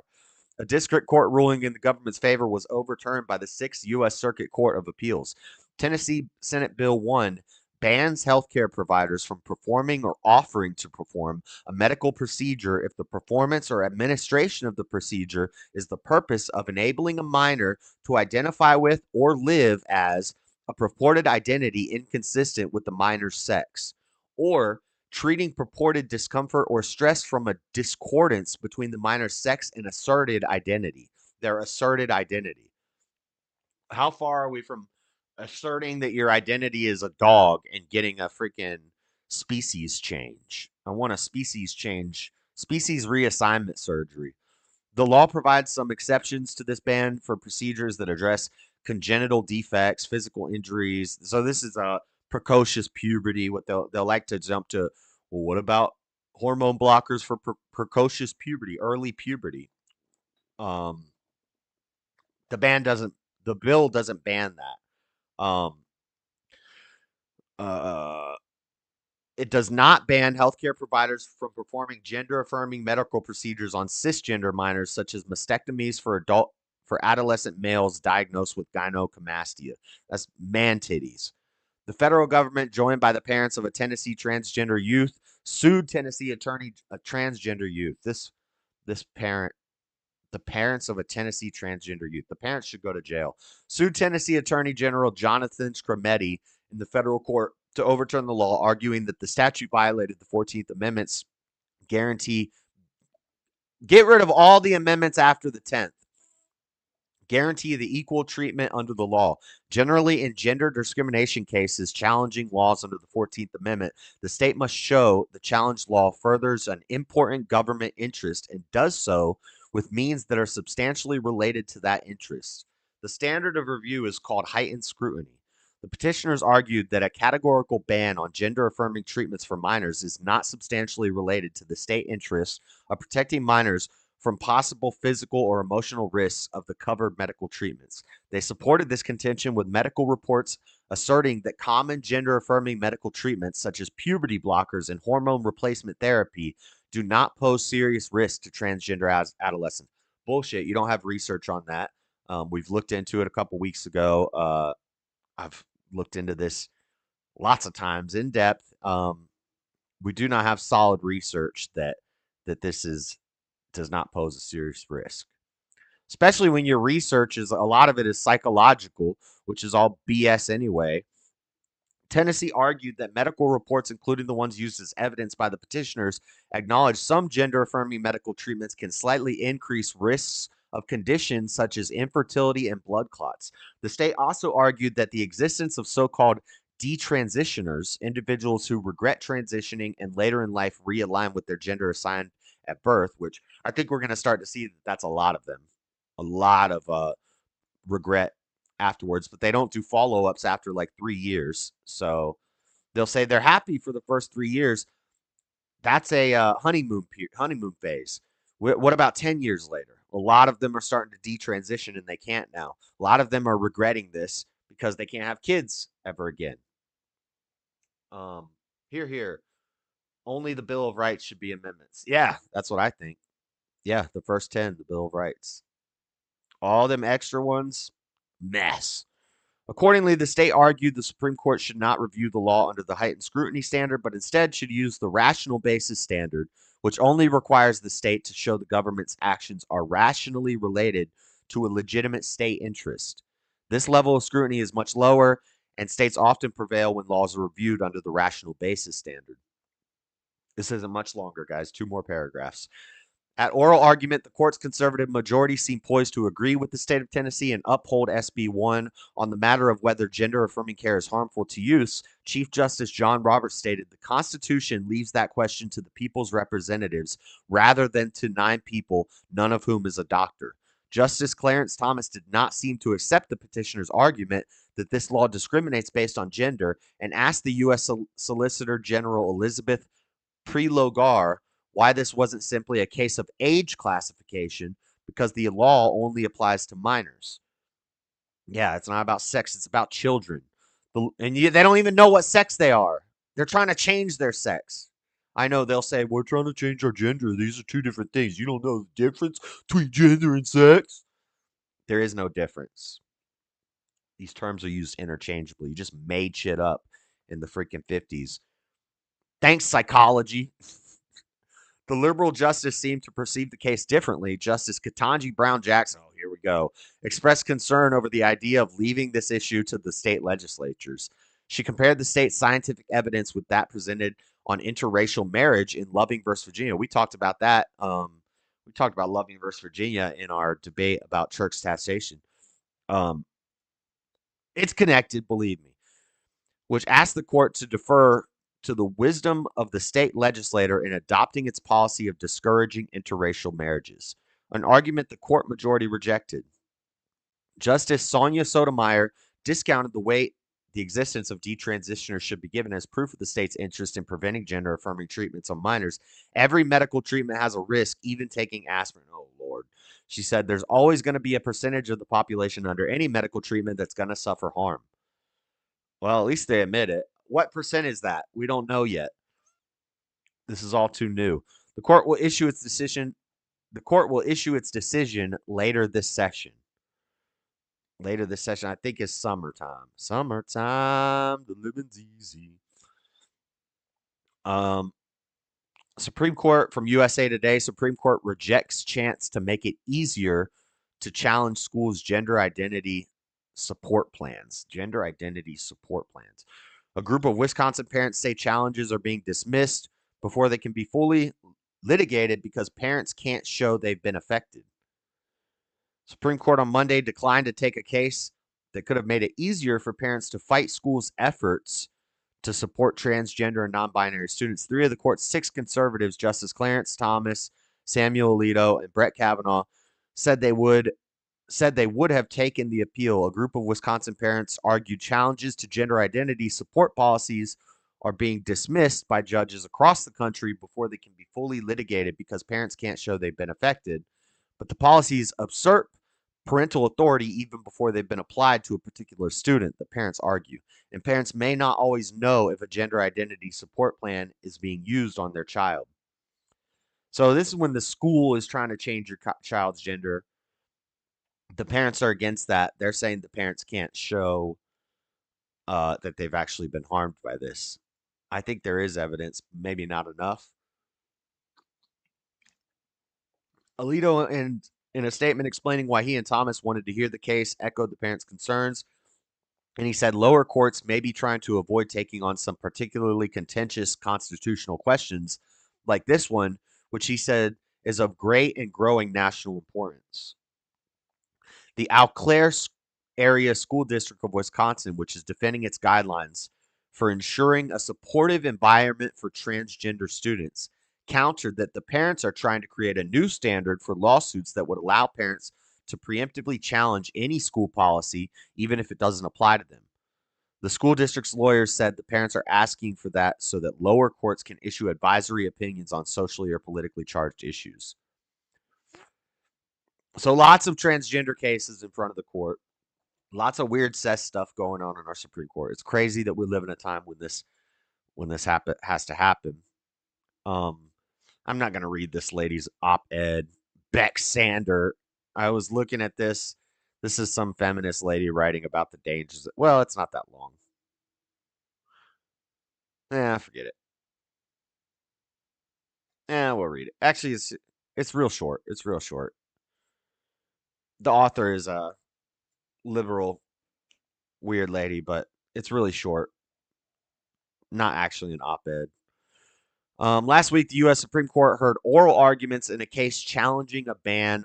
This is from tortoisemedia.com. Bex Sander.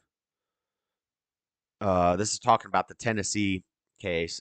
The 2023 state law bans access to hormones, puberty blockers, and other treatments for minors seeking gender-affirming care. U.S. Solicitor General Elizabeth Prelogar argued that those same treatments are still available for treating other conditions in minors, including early onset puberty. But the court seems unlikely to be convinced, with conservative justices Brett Kavanaugh and Amy Coney Barrett concerned about parental rights and potential detransition. The ruling is not expected for many months, but will impact children beyond Tennessee.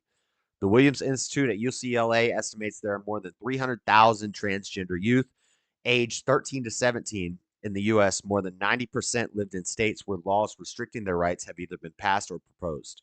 Nice. I'm sure she doesn't CBS like News that. 24/7 also. All right, let's watch this clip from CBS, and then we will be done with the news, and we can move on. Let's see CBS. They're going to cover it. We pretty much just covered it. Let's see what the reporters are saying about it.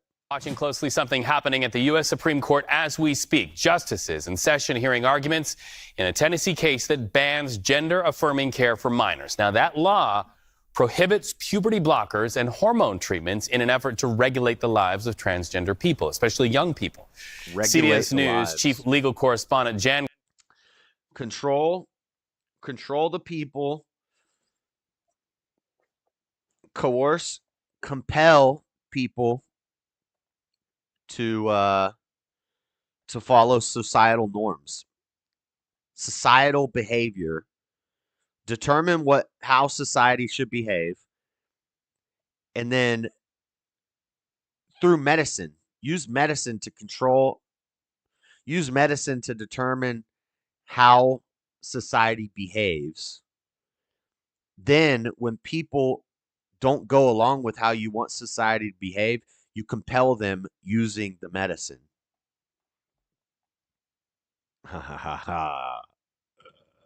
I've been listening to a book from a guy, Dr. Thomas Saz. The book is called The Myth of Mental Illness. And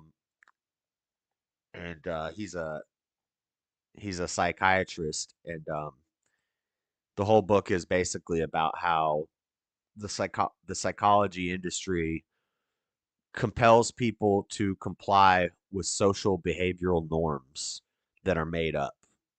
They make up the normal behavior in society, and then when people don't fit into the box of what normal behavior in society is, then they compel them to be treated.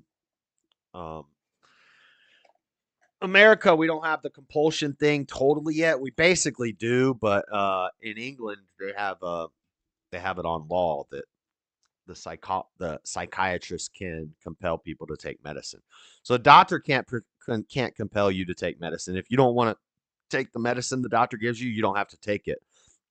But if you're not taking the medicine that the doctor gives you, the doctor can call a psychiatrist, and the psychiatrist will come in and compel you to take the medicine. If you don't, this is in Britain. I think we got rid of the mental asylums in America. Some of them are coming back, but basically take the medicine or we put you in a mental asylum because you're harming yourself or others. Is the whole trick they use. But Crawford joins us live. Jan, there's history being made here. Is this case? I'm giving previews to the debate. Case seen as having major national consequences? You know, Reed, I think you're right on both counts. This is, first of all, an historic case. It's the biggest case of the term. There's an enormous crowd gathered here. We've kind of got competing rallies. People camped out for days to try to get a seat inside the courtroom. And yes, it has huge national implications. Laws in 26 states potentially are at issue that ban or restrict this kind of sex transition treatment for minors like the state of Tennessee does. See, she said it wrong. She's going to get backlash for that. It's gender transition. It also represented the first time that a trans attorney has argued before the Supreme Court. Chase Strangio, representing the ACLU, appeared before the justices today to argue against these state bans on trans-identified medical treatments. So, at any rate, big day, like you said, and the justices spent over 2 hours grappling with the complicated issues in this case. Bottom line, though, Reed, I think they are really resistant to arguments that lower court got it wrong. Remember, a lower court ruled that these bans were permissible, citing that essentially some of the evidence and the research was so unclear. These are novel treatments done recently in the last 5 to 10 years, that states were within their powers of regulating medicine to restrict it. That's what... It's going to happen eventually. They're going to let this stuff happen eventually. I don't think this is just for now. It's delaying the inevitable. Eventually, it's going to be the norm, I think. That's a little pessimistic, but I think eventually it's going to be maybe not the norm, but it's going to be common in 50 years.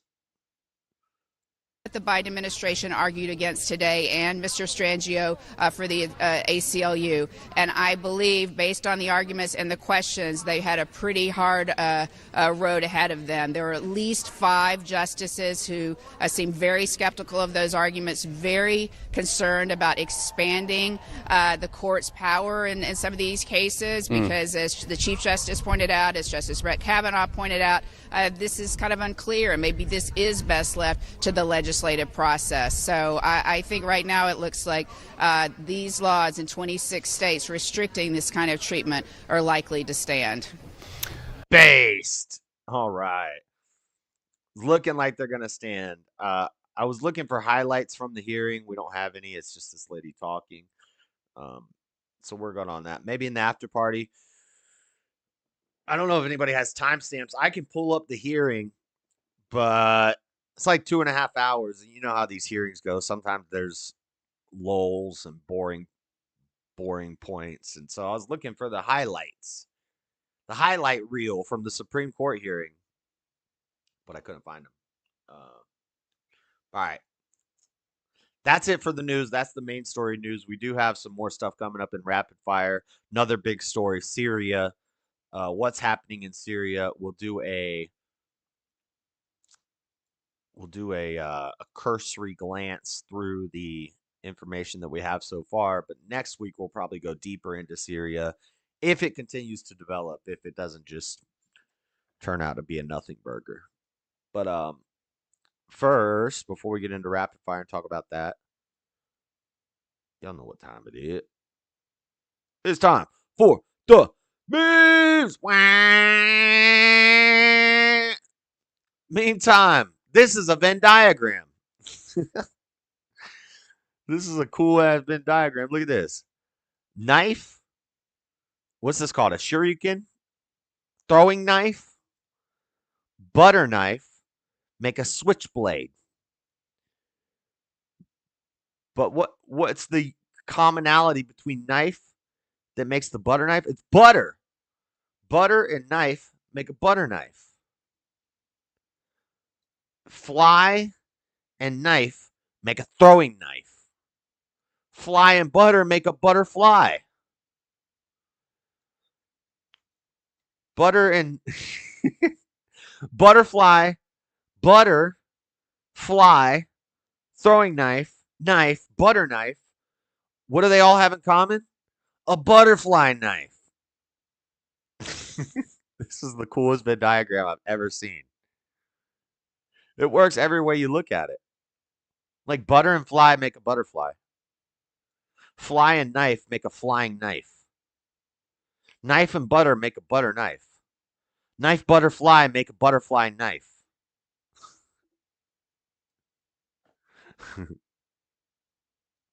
All right, next. This is pretty funny. So these are twin sisters in the senior yearbook photo. Ella Adam and Lily Adam. Lily Adam says ... sandwiches. And then Ella says, LOL, Lily thinks we're doing our senior quotes together. We're not. You just put sandwiches for nothing. Got her. That's pretty epic. Next. I was today years old when I learned, bro, Disneyland is in LA. Land. Disney World is in Orlando. Orlando.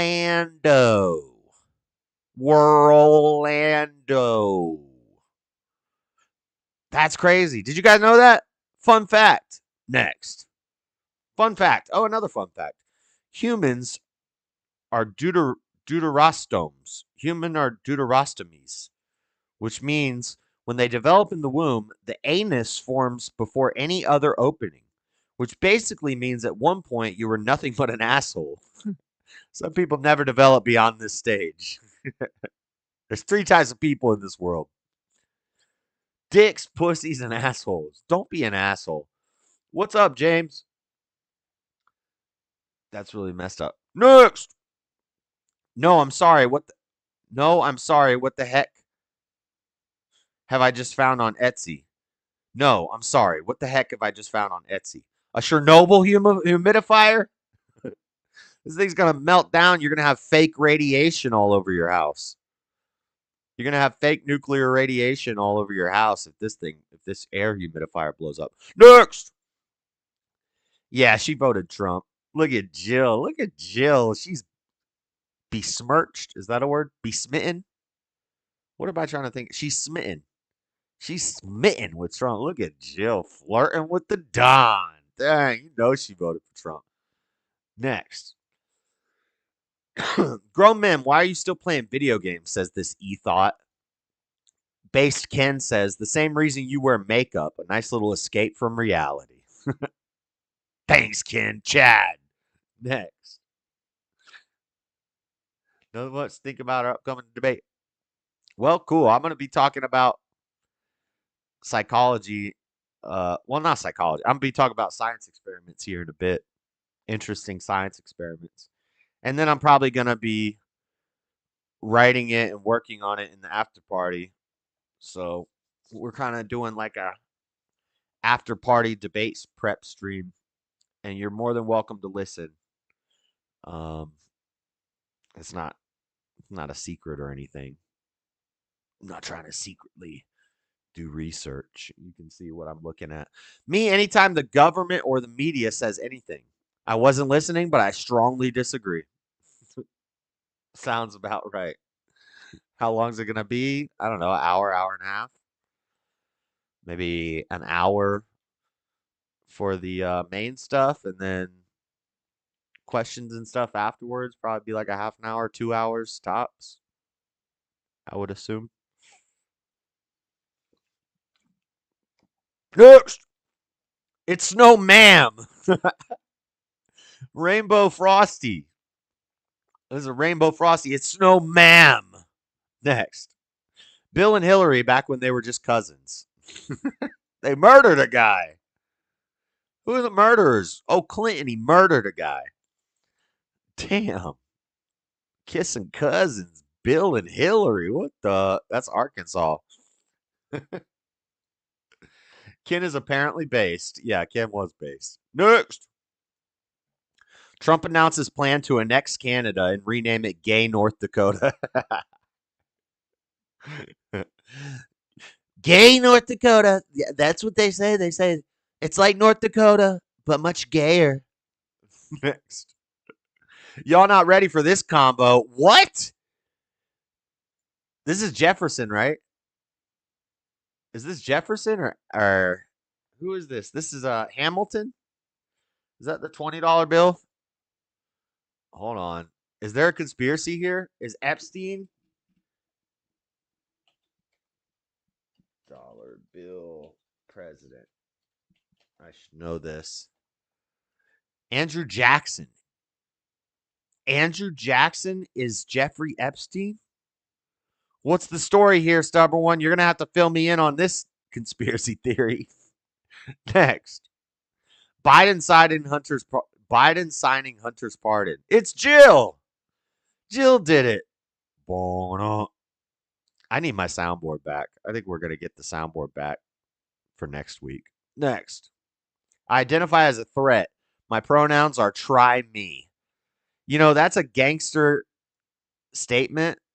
That would be cool on a t-shirt. But the cat makes it kind of lame.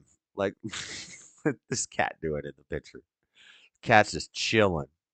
I had a cat that looked like this. His name was Bacardi. Next. NYPD is asking for all the help they can get in identifying the shooter of the United Healthcare CEO. It's Hillary! Who are the murder? Oh, Clinton, he murdered a guy. We should have next Canada. Next. The Biden administration getting ready to leave office. Beta. Beta, beta, beta, beta, beta, beta. It's a beta conference. Next. What idiot named it erectile dysfunction instead of Balzheimer's?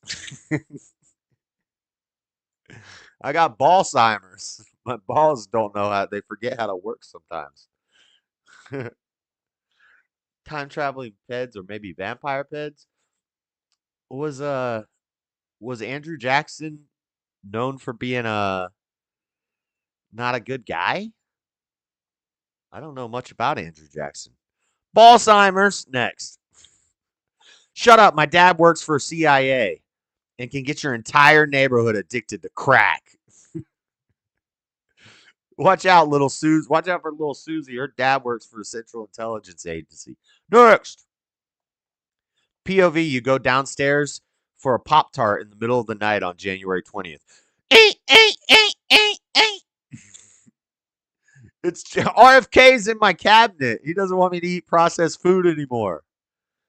Every time I go to the cabinet for some processed food, RFK is waiting in the darkness, smacking my hand away. Next. Trump. This is funny. I want to use this on somebody sometime. If I ever get in like an immigration debate, I want to use this on somebody. All right. I want to deport 11 million illegals and 2 puppies. 2 puppies, Mr. President. But why? Why 2 puppies? See, nobody cares about the illegals. You only care about the puppies. You don't actually care about the illegals. Unless they're eating the puppies. Next. Why does my pardon go back to 2014, you ask? Why does my pardon go back to 2014, you ask? Ukraine. Burisma. You ever heard of Burisma? Ukraine. Taking some money laundering. Next. Biden's presidency started with him denying the existence of Hunter's laptop and is ending with Biden pardoning Hunter for all the things found on his laptop that doesn't exist. What a crazy, it's a full circle. It's a full circle presidency with Biden. Next. Cops are at the door. Nice try, Jehovah's Witnesses, but dressing up like cops and telling me you have a warrant is not going to get me to open my door. Next. Conspiracy theorists watching people catch up like, hey, deuces.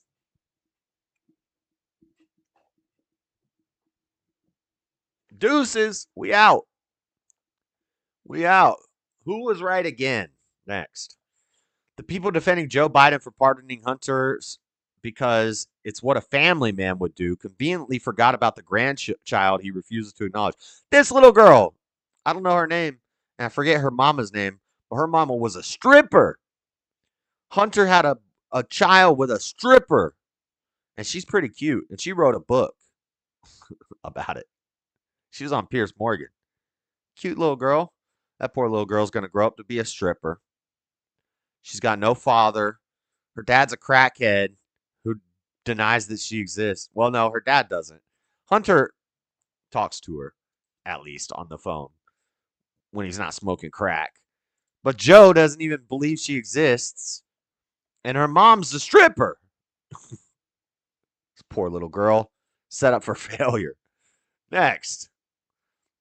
Not to be a crazy conspiracy theorist, but as someone who has eyeballs, what? So this is about the first guy is wearing a polyester technical jacket. Second is a linen blend khaki style. Clearly not. I mean, he could have different jackets, but the fact that BBC are reporting on the casings and showing these pictures means they are definitely fake and gay. Why would they not report on the casings? I saw pictures of the casings. Are we saying the casings are not real? And the cops also came out and said these two pictures might not be the same men. So no conspiracy theory there, I don't think. There might be something, but that's not it. Next. How about we deny 32% of insurance claims? They tend to beep people who do that. They tend to pop people who do that. Next. Woke Barbie. That's a man, baby. With a beard. Overweight, gay, obese, overweight, gay. All serious signs of mental illness. Which doesn't exist. So it's obviously a demon in this person. This is definitely a demon. I don't know the name of this demon, but that's a demon. In a doll. It's like Chucky. Imagine if Chucky doll looked like this. That'd be freaky. Next. Select all squares with presidents. Well, it's none of these ones with Kamala and Hillary in them. Oh, there's Trump up in the corner hiding. Got him. Got him. We got him. There you go. The only square with a president is this one right here. When I saw this meme on my phone, I actually started doing it. And then I was like, I forgot it was a meme. I thought it was actually a CAPTCHA. And I started hitting Hillary and Kamala's feet. And I was like, wait a second, they're not presidents. And then I saw Trump and I was like, I forgot this was a meme. Next. Ann Lesby, PhD, she, her. Now, this could be a fake account. Ann Lesby, PhD. Could be a fake account. But if this is a real doctor, which I wouldn't be surprised, misgendering a pet can result in serious micro-subconscious distress. Pay attention to clues. Your pet will let you know his, her, their, sir identity through things like body language, toy preferences, and reaction to gendered pet clothing. Hashtag pet gender, hashtag trans pets. Guys, you see where we're heading? Supreme Court needs to make the right decision here. Trump needs to get in. We need to shut this down. Because this is not going to be, this is a mess. Get out of here, dude. If you're going to come in, I'll ban you. I already banned you from my Discord. If you're going to come in and be a little bitch, then I'll ban you here too. You're going to go and slander people and lie about people all over multiple Discords. You're a little punk bitch. And then why don't you make some content? Why don't you sit in a chair and talk and make some content instead of just screen capping people's full streams and reposting them like 5 times a day constantly? Another post, another post, another post. You and your buddies, you little bot clip farm. I meant to say clip farms. You probably live in India. You don't speak English. And you just clip farm. You probably have 50 different YouTube channels where you just farm up full streams of people and repost them and try to make money off it. And that's how you make money. Why don't you have some creativity, do something original, and stop being a little punk bitch and lying about people when they copyright claim the stolen content. You're not doing any commentary. You're not doing any editing. You're not talking to chat while you're watching the videos. Yeah, you're going to get a copyright strike from that, especially if it's people who put their content behind paywalls, dumbass. You're lazy. You're worthless. You're a loser. And that's all I have to say about that. If you guys don't know what I'm talking about, don't worry about it. Let's move on. Next meme. What up, producer? I was not talking to you, producer, by the way. What are your dogs' names? Calvin and Klein. Isn't that a brand of underwear? Exactly. They're boxers. Bro, boxers are so funny. Their faces, boxers' faces are hilarious. Next, Ethan Winter's desk cream. I don't know who that is. I think the white people don't like spicy food. Very offensive, by the way, because it's a lie. I think the white people don't like spicy food thing mostly applies to middle to upper class whites. Upper class whites. Because every redneck I know buys hot sauces with names like Asshole Prolapser and Shit Liquefier every time they go to Ace Hardware. This is true. This is very true. Next. It's a privilege to have friends that check up on you. Text message. Are you okay? No. Okay, good. Just checking. Deuces. Next.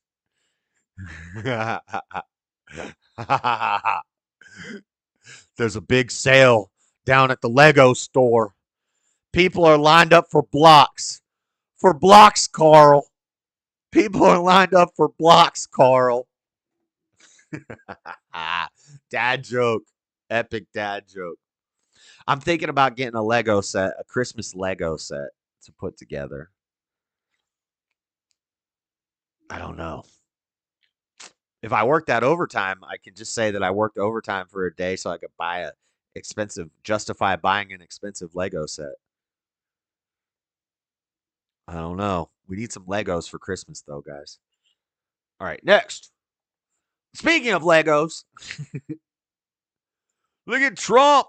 Trump truck and Trump McDonald's. If they have these Lego sets for sale, I want them. But I don't think that they really make these. I don't think so. I don't think they make these. They're lined up for blocks, viewers. Next. Nurse, so do you drink, smoke, or use any narcotics? Patient, yeah, I'm down for whatever. We should hang out sometime. What up, nurse? I drink, smoke, and do a little narcotics every now and then. What do you like doing? Next. Never forget the world's elite put $1 million limousines on $1 billion jets to fly around the world to tell you to reduce your carbon footprint. Facts. Fact check. True. Next. How long before this happens? Manwich to gender-neutral meat sauce.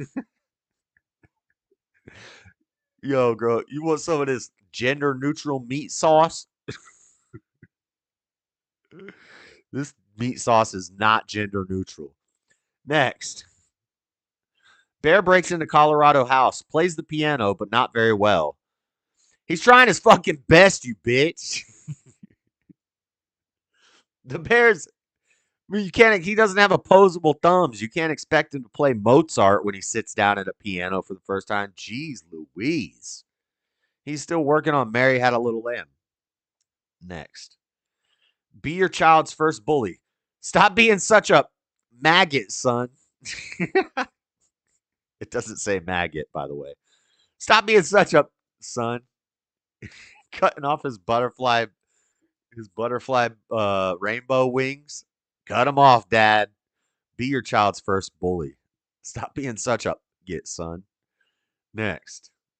Everything in this picture is now in your pocket.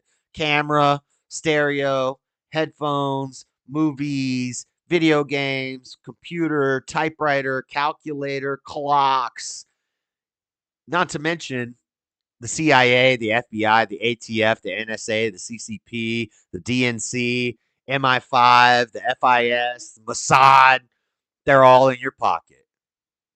Nice. Next. Text chain. There's no girl on planet Earth I love more than you. What about the other planets, Carl? What about the other planets? It's all right. Space doesn't exist, according to some people. Next. Yeah, you must be this tall to start World War III. You must be 5'5" to start World War III. Sorry, Zelensky. Wah, wah, wah. Trump's coming back. You're not tall enough. You're not tall enough to start World War III. You must own a suit to start World War III. Next. Patient. I'll have immunity, right? While they're getting their Vaseline. They're getting jammed up in with that Vaseline. I'll have immunity, right? Nurse, don't be silly. Only the manufacturers get immunity. Next. Them, define woke. Me, new Amazon show. The King of England is black, gay, and disabled. What the? Did they have wheelchairs back then? I don't think they had wheelchairs back then. Space does not exist the way we were told. Yeah, okay. Whatever. Next. Wait, is that it? There's no way that's it. I had 45. Did I just go through 45 memes? No way. Did I get them all? I did all these? Yeah. Huh. All right, we're done. That's it for the memes. The fake nukes are coming. All right. We got some funny reels, and then we got rapid fire news. And then we'll look at my list of the best and the worst science experiments in history. By best and worst, I mean like cool or evil. Some of them are cool. Some of them are downright evil. All right, let's watch some funny reels, and then we will do rapid fire. Funny shorts, funny videos, funny reels. All right, here we go. Paddleboard promo goes hilariously wrong. Remember I told you girls love to paddleboard, right? If you want to get a girl, all you got to do is ask her out on a paddleboard date. Like, hey, you like paddleboarding? I guarantee you, James, this is Josh's life talks. This is Josh's how to get a girlfriend talk. James, all you do is walk up, compliment her outfit, right? And she's going to say, oh, thank you. Be like, hey, I just was wondering if you'd like to hang out sometime. I just got a new paddleboard. Do you like paddleboarding? She's going to be like, I love paddleboarding. You say, well, let's go paddleboarding together sometime. You seem cool. She's going to say yes. If you're taking her paddleboarding, bruh, she's not going to say no to that. All right, let's watch this. On the river, but I'm going to go off the river and see what everybody around the shop is up to. Let's go check it out. Let's go check it out. And we are now on the river, but I'm going to go off the river and see what everybody around the shop is up to. Let's go check it out. Let's go check it out. Again. Bro, she slammed hard. It looked like it was going to be a slow fall. She put all her weight on that foot, and there was no dock there. It was just water. Bro, we got to watch that one more time. We are now on the river, but I'm going to go off the river and see what everybody around the shop is. John, you kind of laid yourself up for this one, but your wife is blind, John. Your wife is blind. I don't know if blind people should be paddleboarding. It's not fair. You're an outlier. You can't. Like, that's not a fair statement. Up to. Let's go check it out. Let's go check it out. Sorry, John, but you set yourself up for that one. I got married and I never went paddleboarding.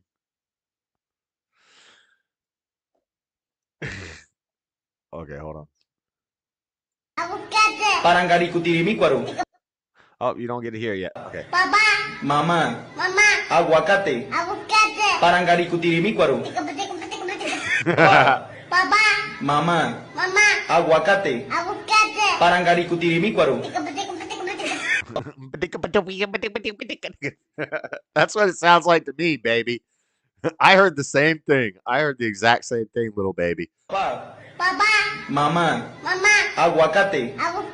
Barangkali kutirimi kwaru. Kids are awesome. All right. Another funny one.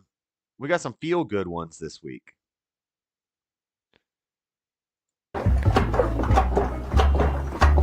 You can hear it as it's going up and down. It's whipping up the cream. And that's what you do. You whip the cream until you get whipped cream, which you can tell because it gets really stiff. And then you just keep churning until you hit what I call sloshing stage.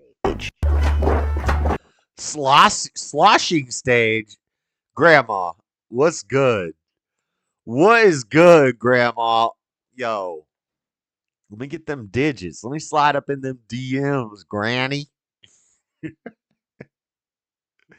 I'm about to convert to Amish or Dutch. Dang, Grandma, what's good? This is a feel-good one. This should make you feel good. Look at this Roddy and this little girl on a trampoline.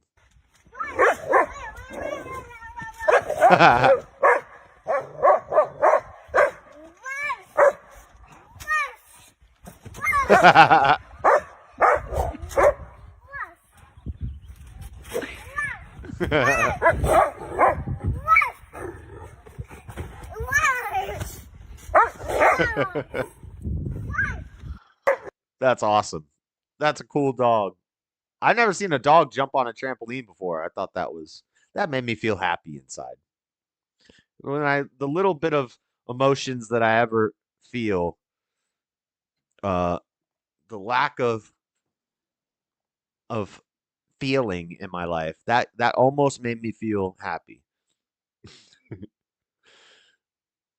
Blind people always say yes to a date. They don't care how you look.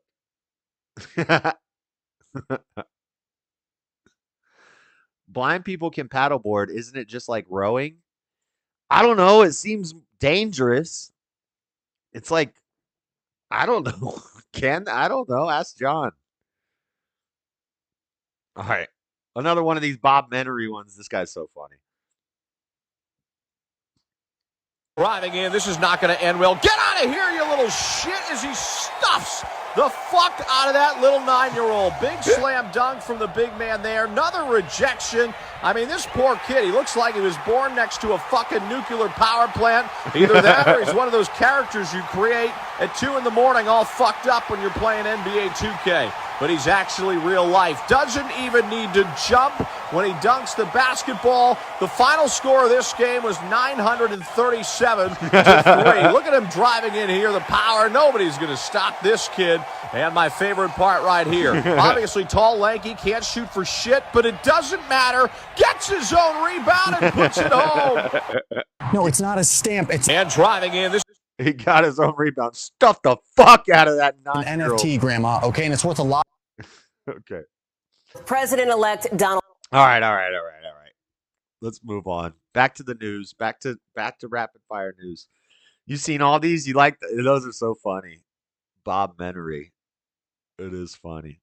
All right. Let's do some rapid fire news. We do, because we didn't do any politics. Well, South Korea, we did do a little politics. We didn't do any American. Well, Scotus, I guess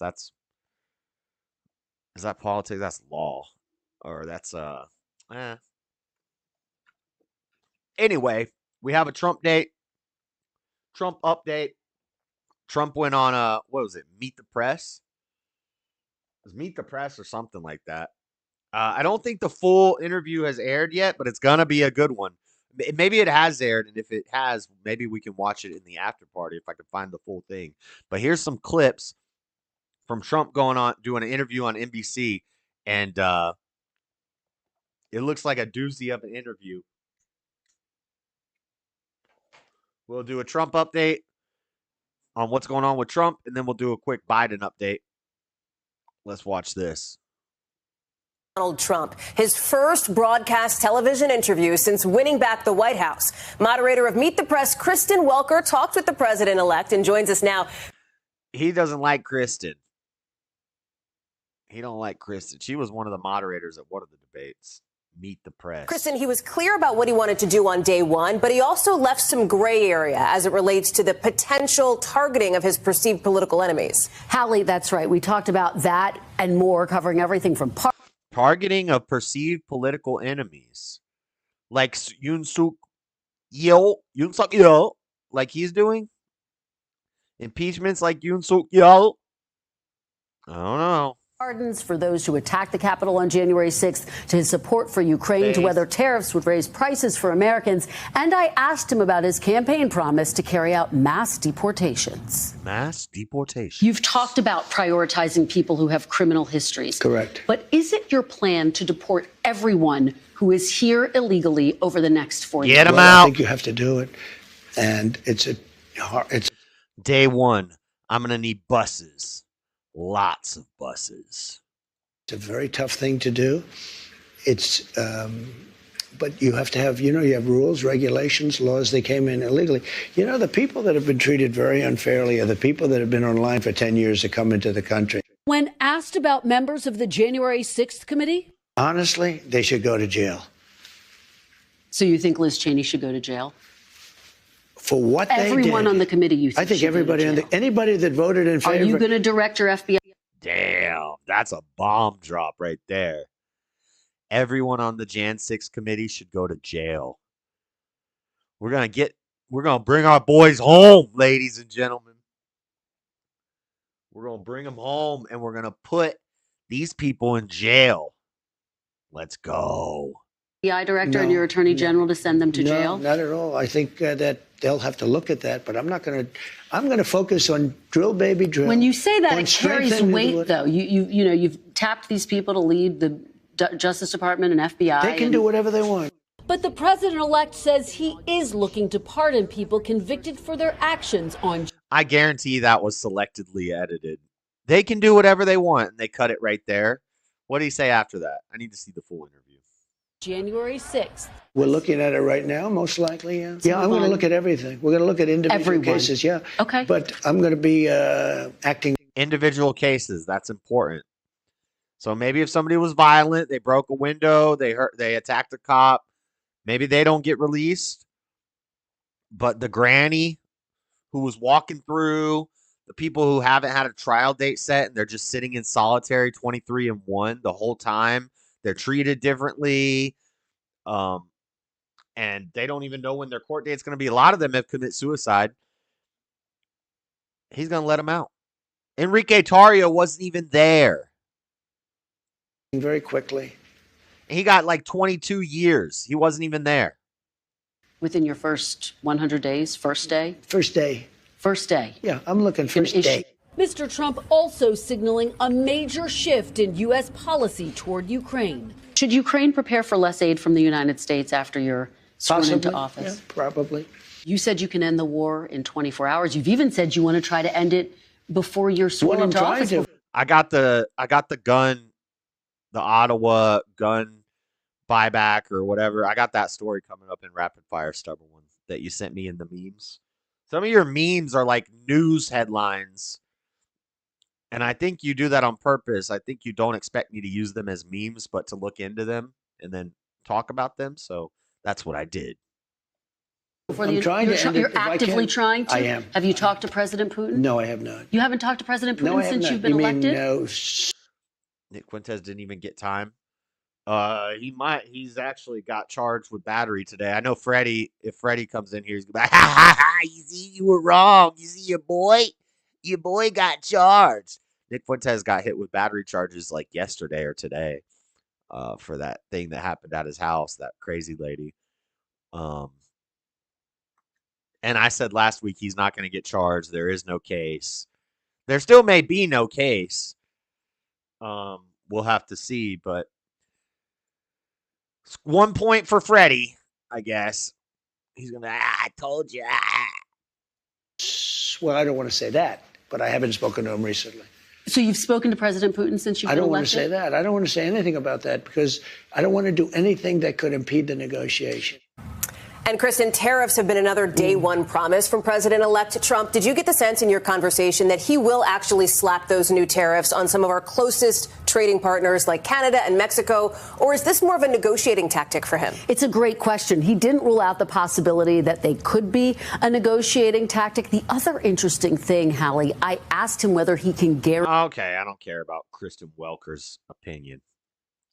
All right, we'll have to watch the full interview. Also, under Trump, this is from NPR, under Trump, an all of the above energy policy is poised for a comeback. President-elect Donald Trump talks a lot about unleashing American energy, specifically oil, which he likes to call liquid gold. And based on his nominees for key energy posts, there's every indication that a Trump administration 2.0 will actively promote oil and natural gas. But another phase is popping up a lot right now in Republican circles, all of the above. Quotes. Quote, all of the above. Trump's pick for energy czar, who has a history of supporting both oil and renewables, has been described as an all of the above energy governor. A key Republican in Congress hopes that Chris Wright, Trump's choice to be the new Secretary of Energy and a believer in fracking, nuclear, and geothermal energy, will support an all of the above energy policy. Statement after statement, story after story. Even, what the fuck does that mean? Even in the summer before the election, the phrase was reportedly the talk of the Republican National Convention. So we're doing it all. We're doing fracking, oil, geothermal. I don't even know what geothermal energy is. We might have some solar panels and some dang windmills somewhere. We're going to have nuclear. That's right. Don't worry about the fake nuclear reactor explosion radiation. Don't worry about it. We'll be all right. We'll be all right. Drill baby drill, day one. Let's go. Now for Biden. Biden gave a speech on the Syrian government, so we're gonna listen to Biden's. This is a 8-minute speech. We're not gonna listen to the whole thing. Don't worry, guys. He's on his way out. This is our Biden segment. This is him addressing what's going on in Syria right now, and then we're gonna look at like 3. Usually in rapid fire, we try to keep it rapid, but this is a big story that's developing, and so we're going to look into it in rapid fire because I kind of threw it in last minute this morning. But let's hear what Biden had to say. Let's say goodbye then to Biden. Good afternoon. What happened in the Middle East? After 13 years of civil war in Syria, looks like he's been hitting the tanning bed. He's trying to get bronzed up like Trump. What up, Biden? More than half a century of brutal authoritarian rule by Bashar Assad and his father before him. Rebel forces have forced Assad to resign his office and flee the country. We're not sure where he is, but there's word that he's in Moscow. At long last, the Assad regime has fallen. This regime brutalized and tortured and killed literally hundreds of thousands of innocent Syrians. The fall of the regime is a fundamental act of justice. He's still slurring. All the A moment of historic opportunity for the long-suffering people of Syria to build a better future for their proud country. It's also a moment of risk and uncertainty. As we all turn to the question of what comes next, the United States will work with our partners and the stakeholders in Syria to help them seize an opportunity to manage the risks. You know, for years, the main backers of Assad have been Iran, Hezbollah, and Russia. But over the last week, their support collapsed, all 3 of them, because all 3 of them are far weaker today than they were when I took office. And let's remember why. After Hamas attacked Israel on October the 7th, 2023, when much of the world responded with horror, Iran and its proxies chose to launch a multi-front war against Israel. That was a historic mistake on Iran's part. Today, Iran's main territorial proxy, Hezbollah, is also on its back.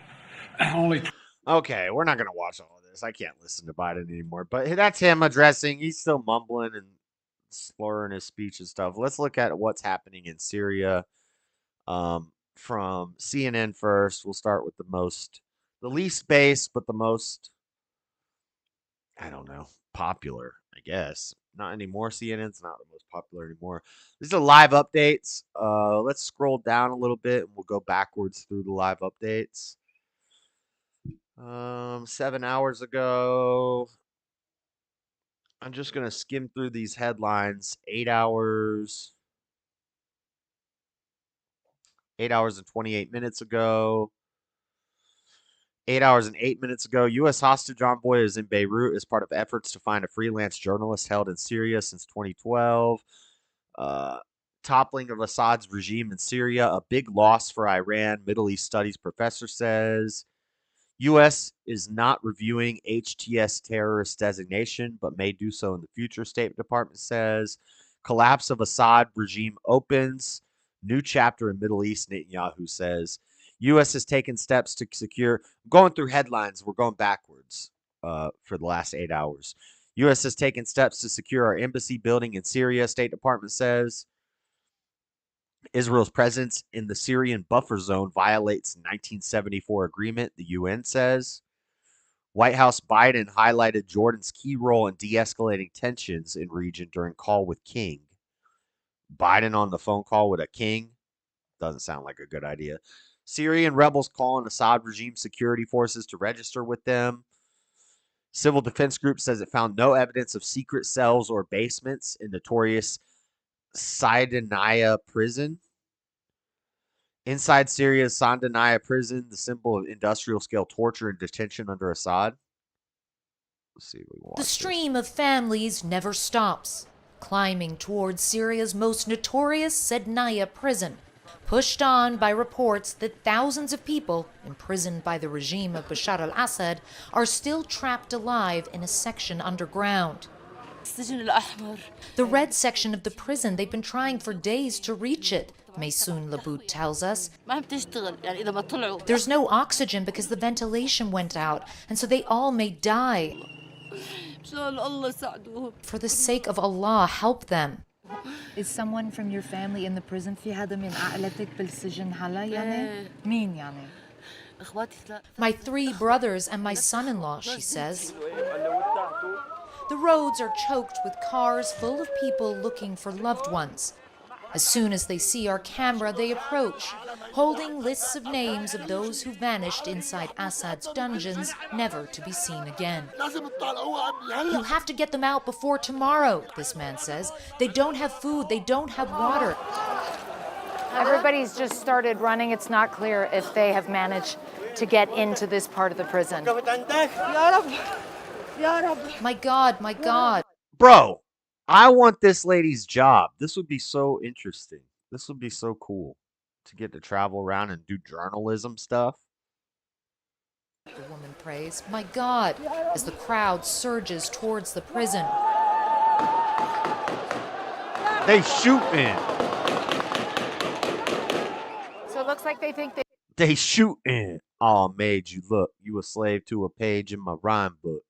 they have managed to get access. A lot of celebratory gunfire. People now just flooding in. After the initial jubilation, an agonizing wait for confirmation from the rescue workers. Did they get them? Many here have been waiting for decades. Hope was something they didn't let themselves feel until now. Rescue workers with Syria's white helmets break through the concrete looking for a way in. Why don't they have a jacket? No one is certain where this red section is, or if it even exists. Inside the prison, family members are searching too. You can see people everywhere just combing through all the papers and records they can find, looking for names, seeing if maybe their loved ones are there. Tens Bro, that guy's taking a video for the gram. Thousands of Syrians were forcibly disappeared in Sednaya, lost in the abyss of a prison that was known as a slaughterhouse. Industrial-scale arbitrary detention and torture, all to keep one man in power. They call this the white area of the prison because they say the conditions here are much better than in other areas, but you can see it's still miserable. In the center of the prison, another frantic rush. Someone thinks they have found a tunnel. They desperately try to get a look inside. Others look on, helpless. Well, you can't hear if anybody's calling for help because everybody's so loud. They're like, blah, blah, blah, blah, blah, blah, blah, blah. How are we going to hear if there's somebody? We need to be able to, everybody quiet. We need to listen. If they're calling for help, what the? Not knowing is agony. Assad I'm like captivated. I want to see if they find these people. may be gone, but the legacy of his cruelty remains. There are still conflicting reports about Sednaya and whether this so-called red section of the prison exists. A group. They don't even know if the people are in there. What the? All right. Lebanese twins reunited after brothers spent 33 years in Assad jails. Did they find them? Let me see. Syrian rebels to name senior Assad regime officials wanted for torture. U.S. charges former Syrian officials for allegedly torturing Americans. And that is the last update from 30 minutes ago. U.S. charges former Syrian officials for allegedly torturing Americans. Okay, so that's CNN's live updates. BBC, Israel carries out dozens of airstrikes across Syria, reports say. Syrian media reports say Israeli warplanes have carried out dozens of attacks across the country, including the capital Damascus. The UK-based Syrian Observatory for Human Rights said there were more than 100 strikes on military targets. A research center with suspected links to chemical weapon production was among the sites hit, according to local media reports. Israel says it is acting to stop weapons falling into the hands of extremists following the overthrow of the Assad regime. Israel strikes targets in Syria December 8th. On Monday, the UN Security Council met to discuss the situation in the country following the downfall of President Bashar al-Assad and said they will work on a statement in the coming days. Okay, so this is just eerie. And then this is more about searching the prison. So I don't totally know what's going on here. I just grabbed some things about this prison.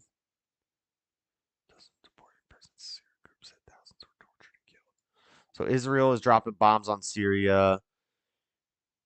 Brutal regime saw hundreds of thousands of political prisoners disappear into jails for decades before it was toppled by rebels on Sunday. So rebels toppled the Syrian regime. Israel's involved. Syrians on Monday celebrated the overthrow of President Bashar al-Assad. So that's what happened, as thousands of detainees were freed from his notorious jails, while families and rescuers search for those still missing. So he was torturing people, he was locking people up, and the rebels went in and overthrew him. And now they're freeing the prisoners from the prisons. Let's see another video, and then we'll move on from this.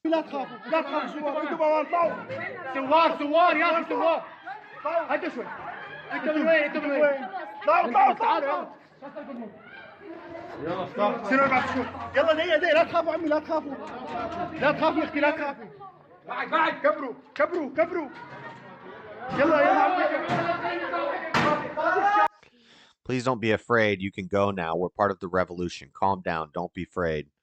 Leave. Open these doors.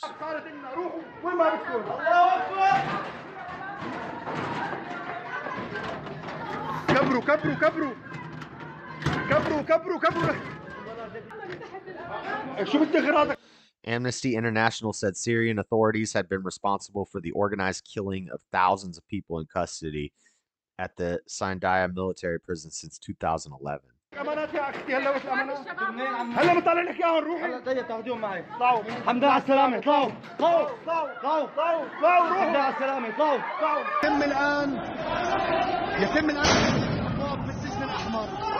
يتم الآن تكسير الأبواب بالسجن الأحمر. السجن الأحمر سجن صيدنايا. الآن تكسير In another video, which NBC News has confirmed was shot in Sinai prison, a man's voice could be heard describing the release of prisoners as a miraculous dream.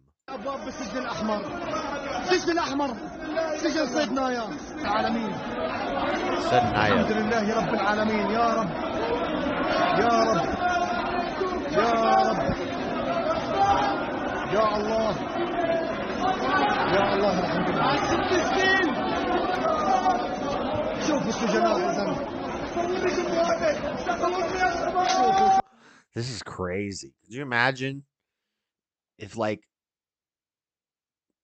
this is wild.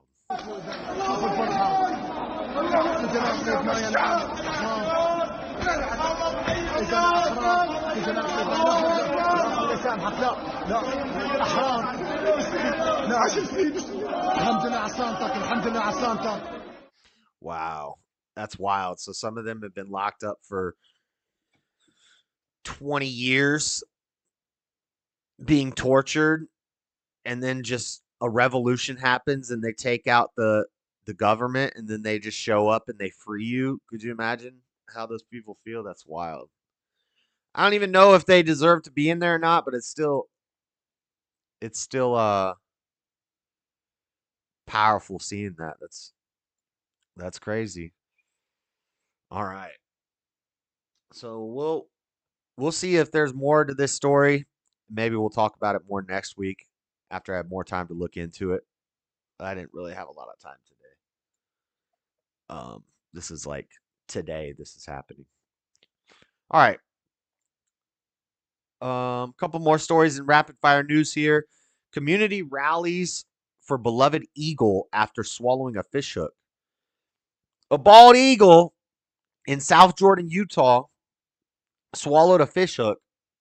Community members are asking the public to be on the lookout for a beloved bald eagle after it swallowed a fishhook at Ophir Lake. Oquir Lake. Bro, this is in Utah, and I don't even know how to say this word. Oquir Lake. The eagle was spotted by a Daybreak resident who had come to take video Friday morning. He looked healthy. I got some awesome footage, says Mark Evans. When I started to edit, I zoomed in, and that's when I realized that there was a problem. He had a fish line attached to him. It is believed that it accidentally swallowed a fishing line and swooped down to eat a fish that may have been caught on it. The eagle remains out in a boat, but residents worry that if it isn't treated soon, the hook and fishing line could kill it. So we got an American bald eagle that swallowed a fishing hook. I think it'd be all right.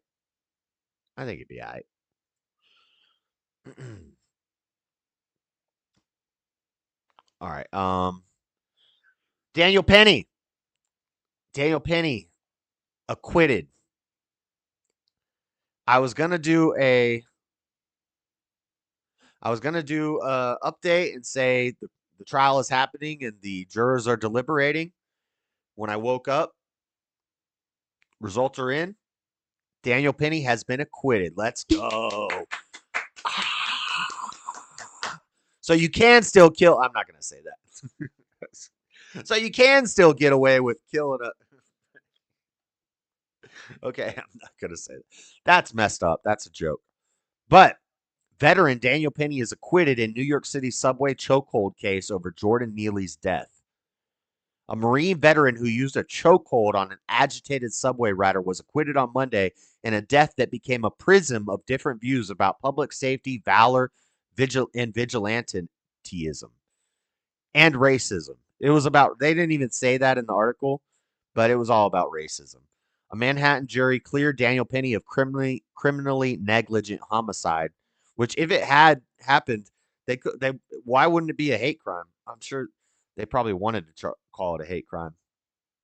A more serious manslaughter charge was dismissed last week because the jury deadlocked on that count. Penny, who had shown little expression during the trial, briefly smiled as the verdict was read. While celebrating later with his attorneys, he said he felt great. Both applause and anger erupted in the courtroom, and Neely's father and two supporters were ushered out after audibly reacting. Another person also left wailing with tears. It really, really hurts, Neely's father, Andre Zachary, said outside the courthouse. I had enough of this. The system is rigged. Bro, your son was a hobo crazy person that was yelling at people and threatening people, And Daniel Penny just put him in a chokehold, and he kept freaking out, and he died. He died. He was threatening people. It was justified. Your son should have been acting like a degenerate on the subway. Like this guy, I'm sure the dad never even like called his son before this happened, but he wanted to get a payout. He wanted some money. He wanted something. He wanted to see the white man locked up. All right, last story in rapid fire. Feds outlaw, this is from Yahoo News, but Stubborn One sent me it from AP, multiple sources. This is real. This is from Canada. Feds outlaw another 324 types of firearms and propose donating the guns to Ukraine. In Ottawa, the Liberal government has outlawed another 324 firearm varieties, guns it says belongs on the battlefield, not in the hands of hunters or sport shooters. The move follows the May 2020 ban of 1,500 makes and models of firearms, including the AR-15 and Ruger Mini 14. The number grew to more than 2,000 by November of this year as new variants were identified. The federal prohibition of hundreds more was announced Thursday after expression of concern from gun control advocates that many assault-style firearms were not covered by the 2020 ban. The measure came at the eve of the 35th anniversary of the murder of 14 women by a gunman armed with the Ruger Mini 14 at the École Polytechnique in Montreal. Public Safety Minister Dominic LeBlanc called the Polytechnique shooting a dark chapter that affected a generation. Our goal is to ensure that no community, no family is devastated by mass shootings in Canada again. The federal government says it's working with provinces, territories, and police on a planned buyback of prohibited weapons from individual owners. It has already run a pilot project on collecting banned firearms from businesses. Now, here's the crazy part. Ottawa also says it has committed to the Ukrainian government to work with firearm businesses and identify how these guns could support the fight against Russia's invasion of Ukraine. So Canada is buying back ARs and style weapons of war, weapons of mass destruction, buying them back from Canadians for probably crazy low prices, or like a McDonald's freaking gift card or something.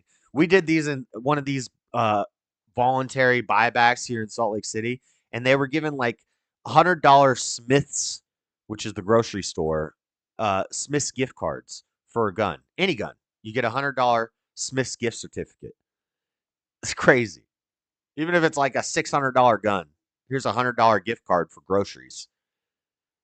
Crazy, but they're doing it in Canada, and they're going to send the guns to Ukraine, or that's what at least what they're trying to do, which is wild. That's crazy. Groups pushing for stronger gun control applauded the government's announcement. Polly Say-Souviant, spokeswoman Natalie Provost, who was wounded in 1989 massacre, said, "I'm crying, but I'm also smiling because it's an important step forward, and I really believe blah, blah, blah, blah, blah, whatever." Yeah. Okay, so take the guns from your citizens and send them to Ukraine. If the guns cause mass shootings, right? If the guns cause mass shootings and gun crime and gun violence, right? And children die because of guns, and the guns are so evil that you have to ban them in your country, then why would you send them to Ukraine? Aren't you going to increase Ukraine's mass shooting numbers and their childhood death numbers and their gun violence numbers? I know you say they're weapons of war, so we're sending them to Ukraine because they're in war. But after the war's over, assuming Ukraine wins the war, assuming Ukraine wins the war using your Canadian ARs, after the war, those guns are still going to be there. Then what is Ukraine going to do? A gun buyback and send all the guns to freaking China, to Taiwan? What are we doing? Only countries who are in war are allowed to have guns. This is crazy. It's crazy. All right, guys. Last segment of the show. I kind of just wanted to, I don't know. I might just talk about these, and maybe we'll watch some of these videos in the after party. Because really, all I have in this folder is a bunch of interesting videos. We're not going to watch them all. But I'm going to run you through my list. These are some of my favorite experiments in science. Most of them have to do with psychology. I'm trying to stay science and psychology minded for this debate that's coming up. So I want to focus.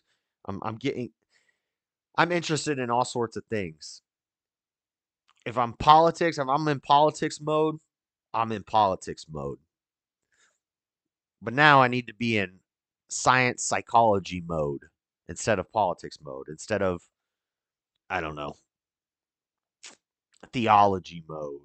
We need to get into psychology mode. So I've been listening to a book on tape that I just bought the other night. And I might ask James if he wants me to buy it for him. If he'll listen to the audiobook, I'll buy it for him. It's $15. The book that I'm listening to. What up, William? But so we're gonna talk about my favorite experiments. These are all my favorite experiments, but some of them are good and some of them are bad. I just think these are the most interesting. There's others that I probably didn't get on the list. Some of these we've talked about before. We've done full segments on some of these, so I'm not going to spend a lot of time. Some of them we've watched videos on them during gaming streams and stuff. So you guys might have missed that. But we're going to go through the list. We're going to start with what I consider the best. Best meaning coolest. These are like the coolest ones with the least like harm done. These aren't like some of the ones on this list are considered unethical. Most of them are not recreatable. They're not solid science. It's a lot of this has to do with psychology, and a lot of this is very loose, unethical science, messy science, but they're interesting. And then we're going to do the worst. By worst, I mean like unethical, evil, messed up experiments. So let's start with the good ones. Not necessarily ethical, again. Good meaning cool. These are cool experiments that were done. They're fun to learn about. No horrible outcomes or anything like that. But like the Akali, I don't know how to say this. Akali. I think it's Akali. The Akali experiment, which we're about to talk about, unethical, but nothing bad happened. And then we're going to see that in a couple of them. So let's get into this. We're going to start with the Akali raft experiment. We watched Wendy Goon's video on this a long time ago during a gaming stream. This is a really crazy story.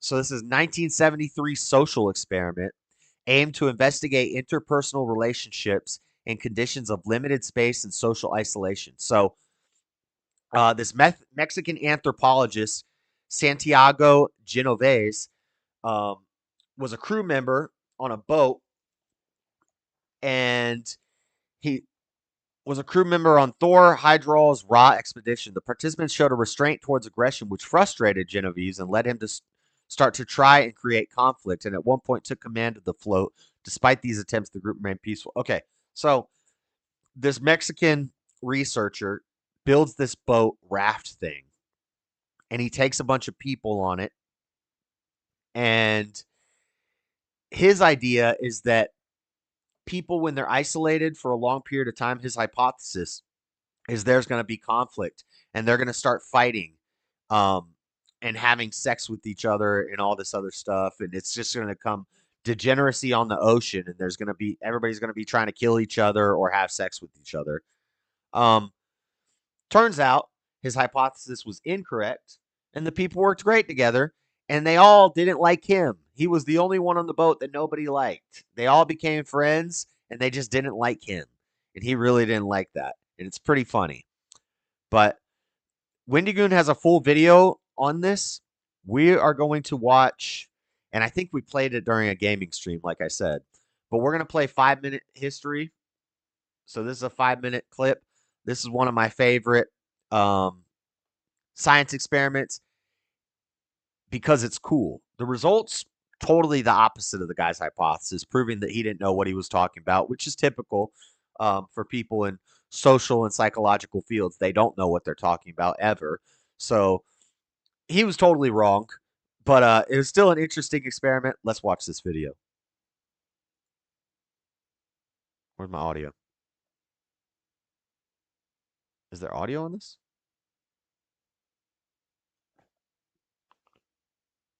Why don't I have...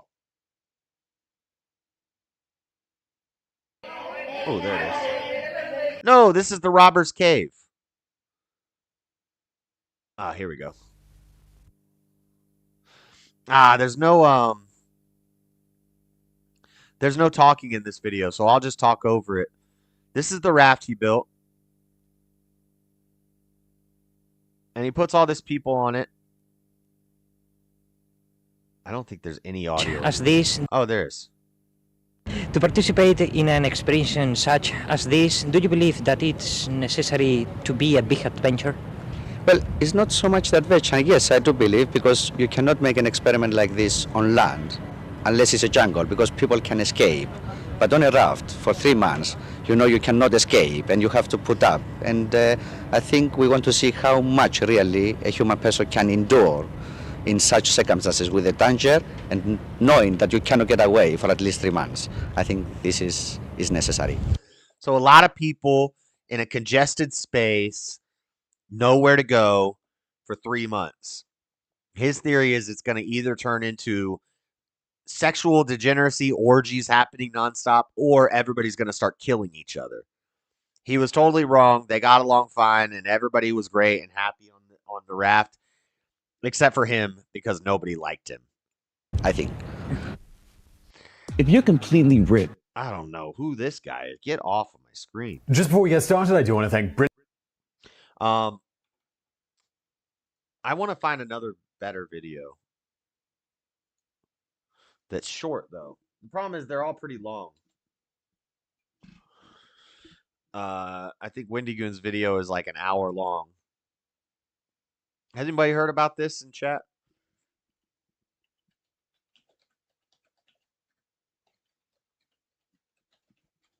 Let's see if I can find a shorter one. This is an hour long. This is 15 minutes. The sex raft. They did end up 1972. Nobody move! No! They did end up having some cess, though. Some cess did end up happening on the raft, but not with him. Let's see. Let's see if this video is any good. Nobody move! A plane bound for Mexico City is being hijacked. Terrorists make their way to the front of the aisle, waving guns in the air as they break into the cockpit. Passengers What the hell does this have to do with what we're talking about?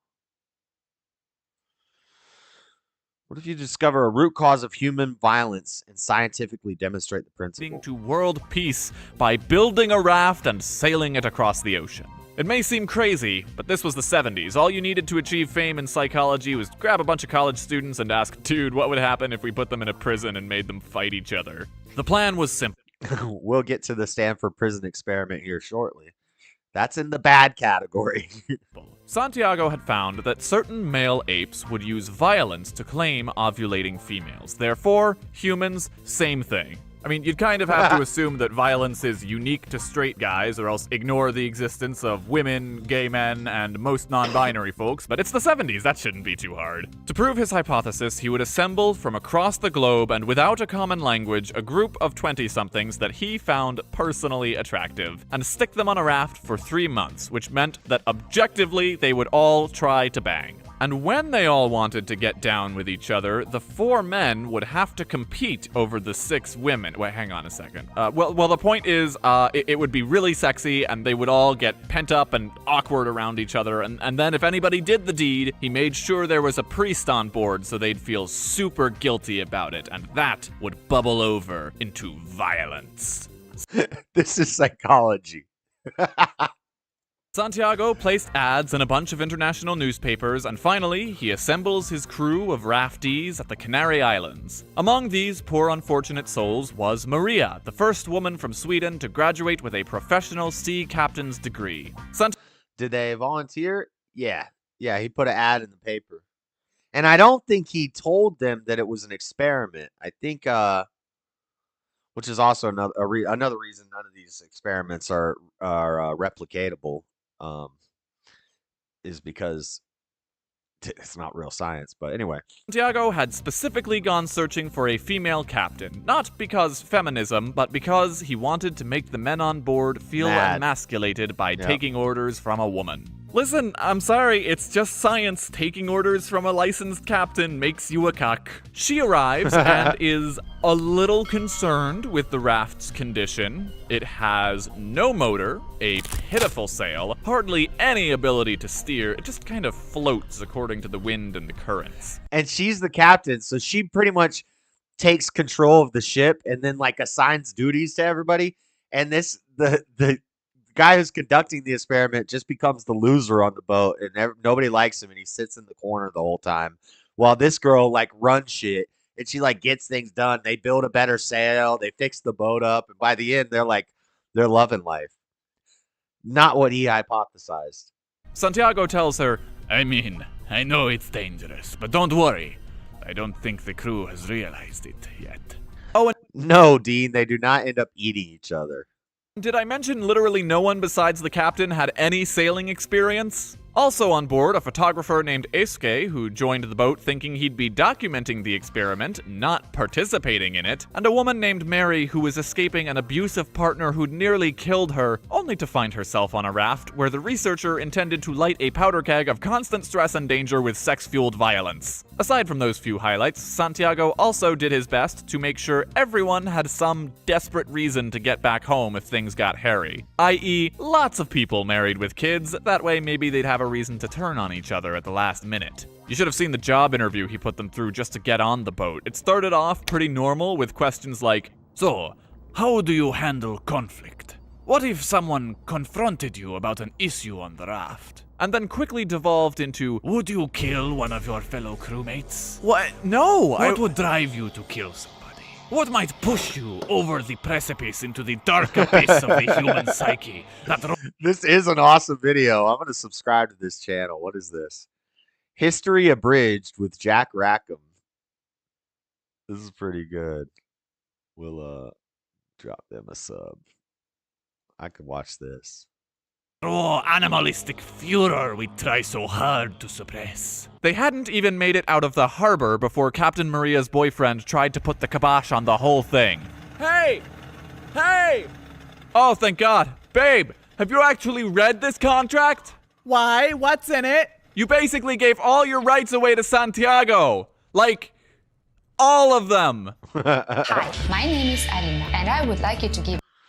Uh-oh, Russian chick. They're giving away wives. Find your dream right. Oh, what up, girl? Oh, in for a pet. Bro, that's an ad on YouTube for like mail order wives. If you want a foreign Russian girl, that's how you get her right there. In for a pound, I guess. The first few days went by without incident. The volunteers all tended to their duties on board, and they started to open up to their new family.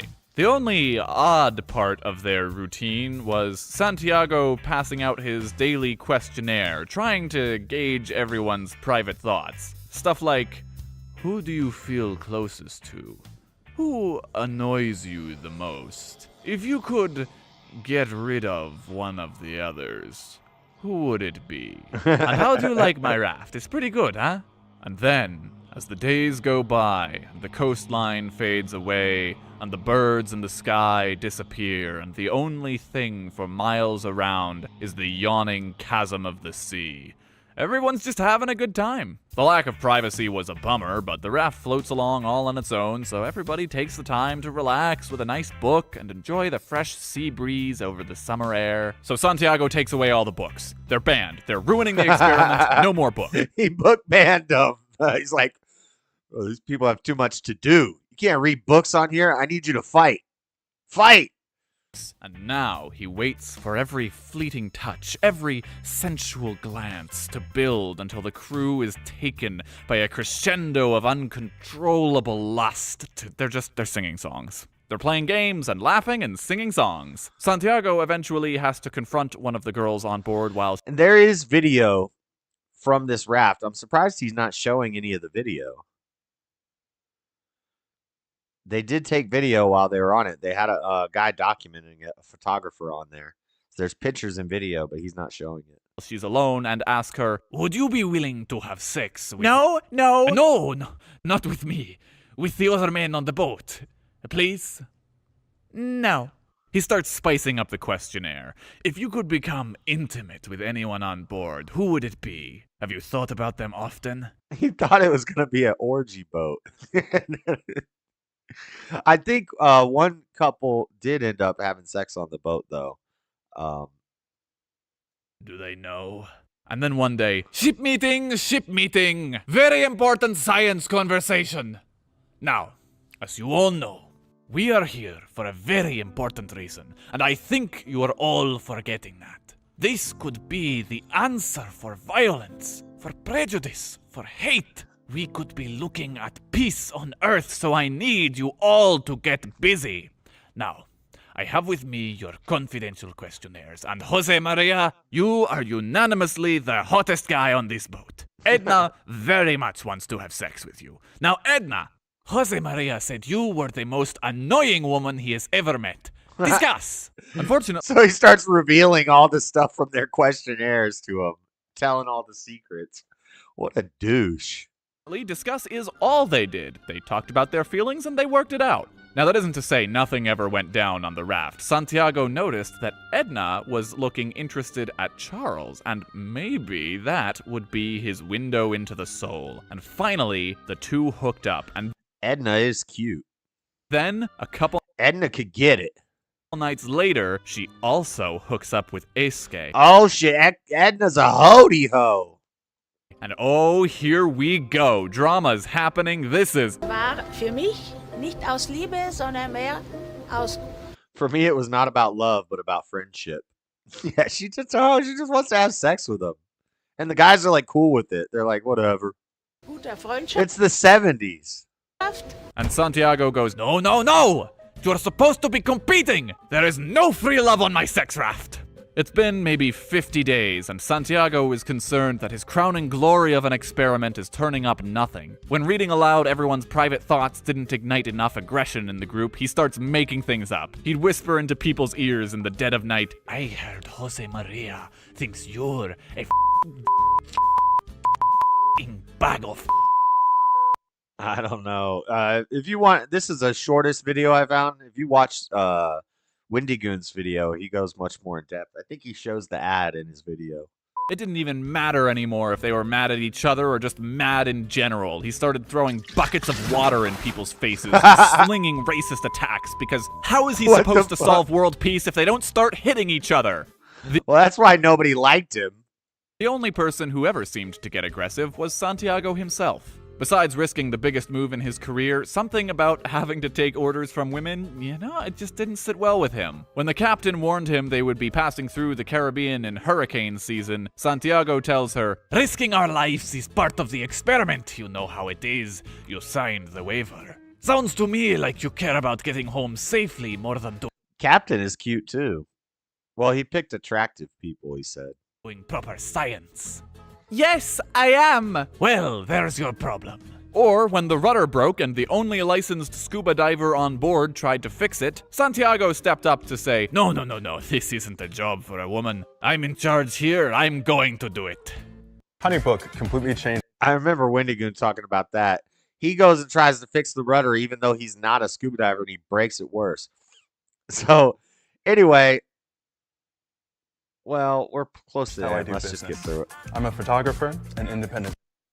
Let's just get through it. We'll skip ahead a little bit. Surprise, surprise, the crew is finally getting a little upset, but he measures it not by reading the room, but by having them all draw trees.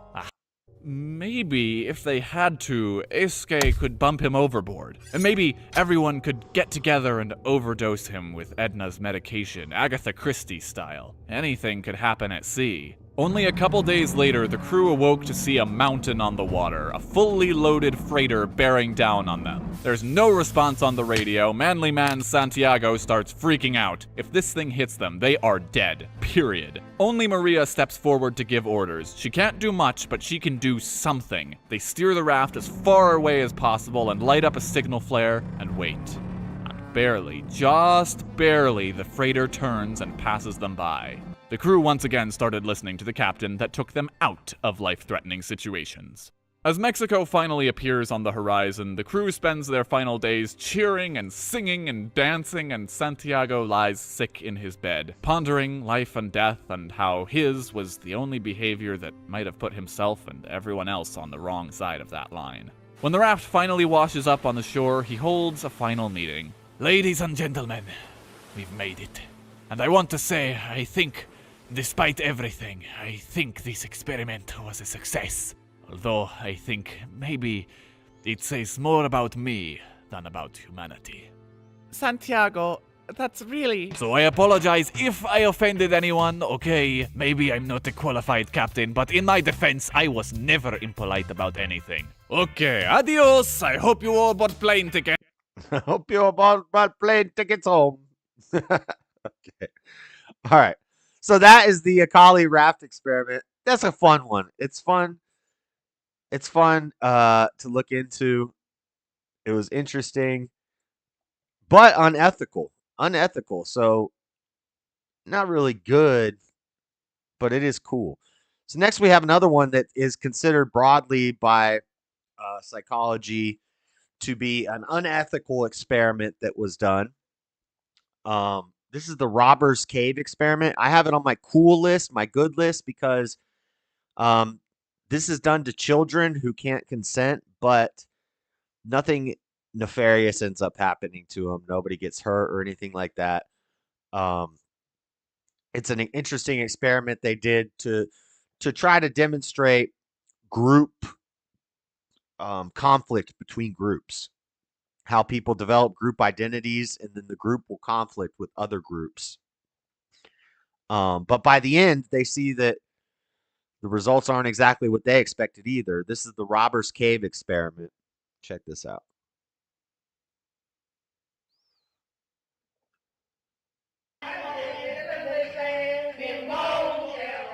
Between 1949 and 1954, social psychologist Musafar Sharif and Carolyn Wood Sharif collaborated with graduate students to hold a series of experiments to test one of Dr. Sharif's ideas, known as realistic conflict theory. This having to do with intergroup conflict, stereotypes, and prejudices. The most famous and significant of his experiments took place in 1954 at Robbers Cave State Park in Oklahoma. Sharif's main idea was that conflict arises between groups when they're competing for limited resources.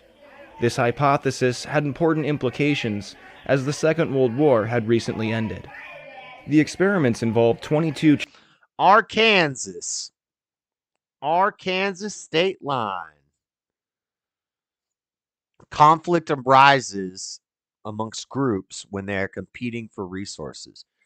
Good hypothesis. Good hypothesis. I mean, but it's kind of obvious, right? Doesn't that just seem obvious?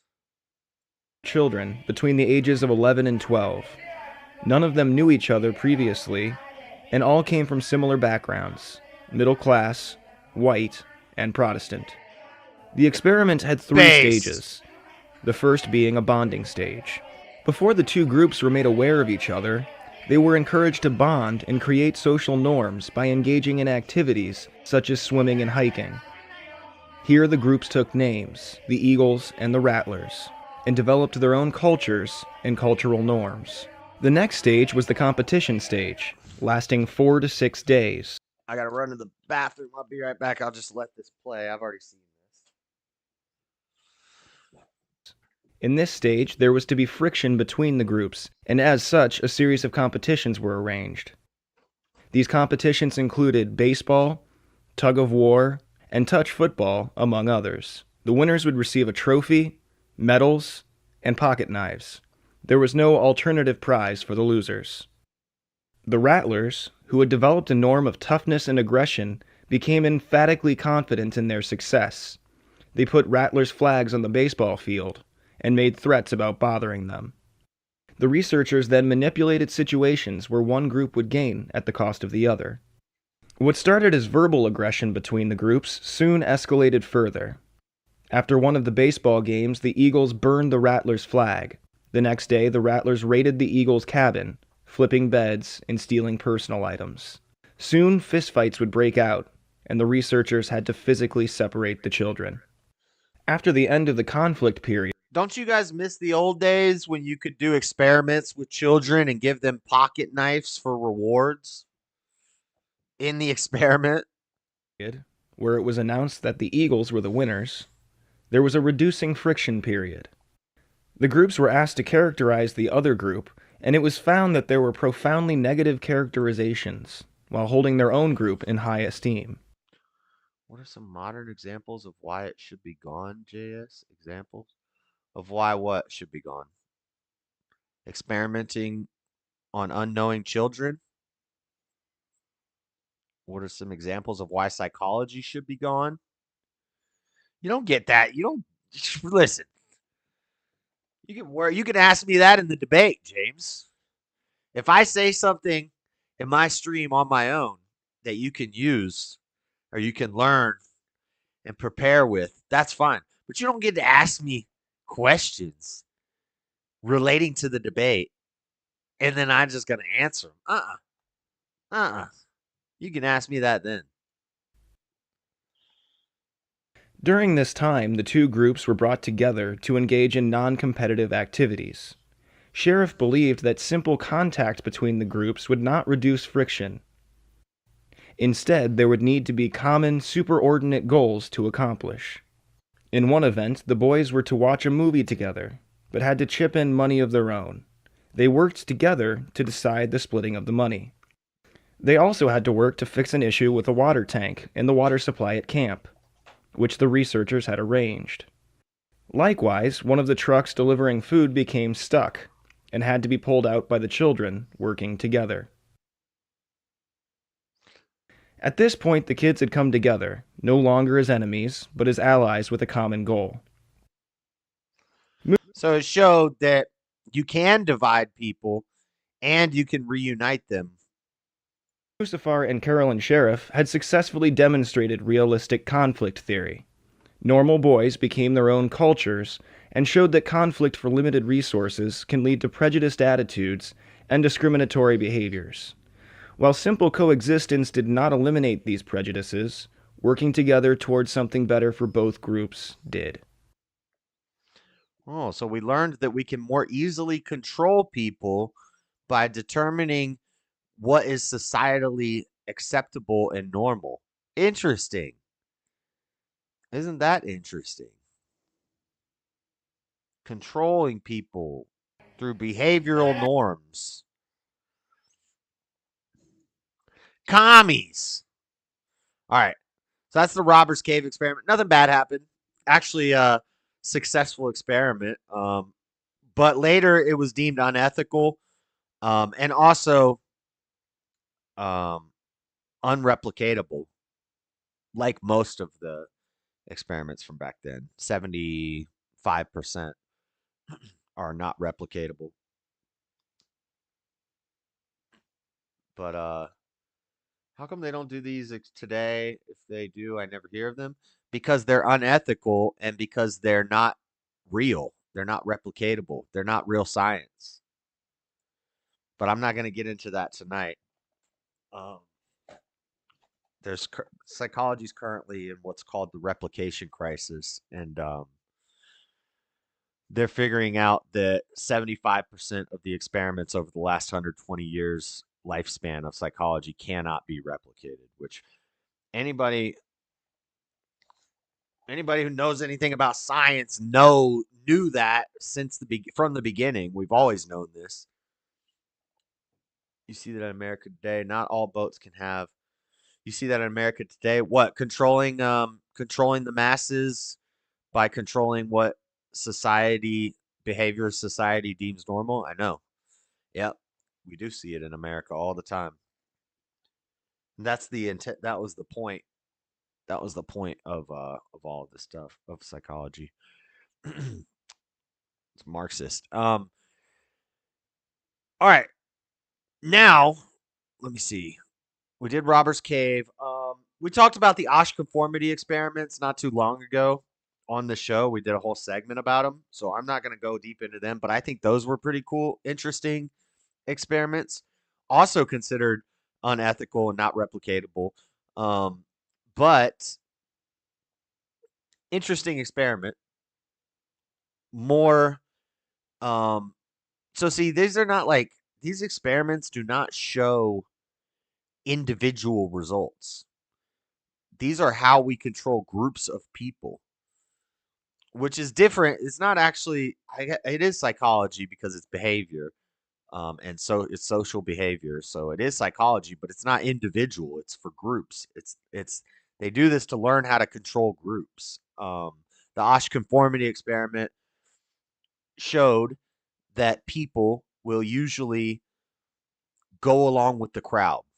That's what they learned through those experiments. If you have a bunch of options on a piece of paper and it's you and 9 other people and all of those 9 other people are actors and there's one correct answer, but they all choose the wrong answer before you choose, it's like 75% of the time people are going to, even though they know the answer is wrong, they know the right answer, they're going to go with the wrong answer just because the group went with the wrong answer. So that it's basically they gaslight themselves and they're like, am I crazy?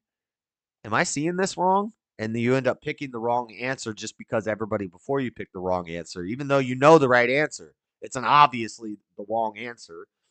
This answer is obviously right, but I'm going to pick the wrong answer because everybody else just gaslit me into thinking I'm crazy. So you pick the wrong answer.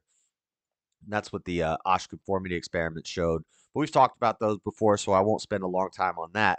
Now we're going to get to my favorite. And everybody's heard of this one before.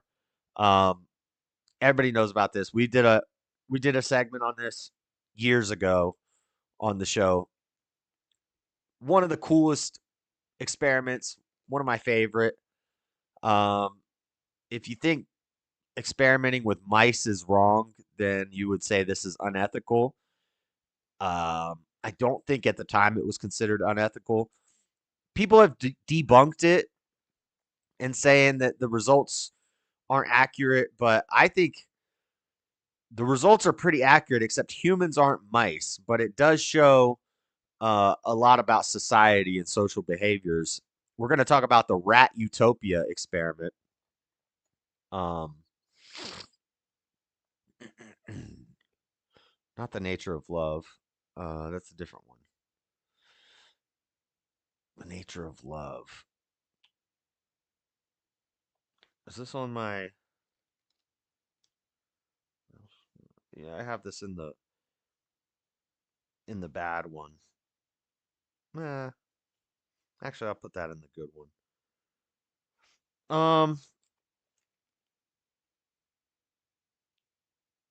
You know what? I'm actually gonna... Yeah, well, we'll do the rat utopia. This is my favorite one. The rat utopia, the mouse utopia.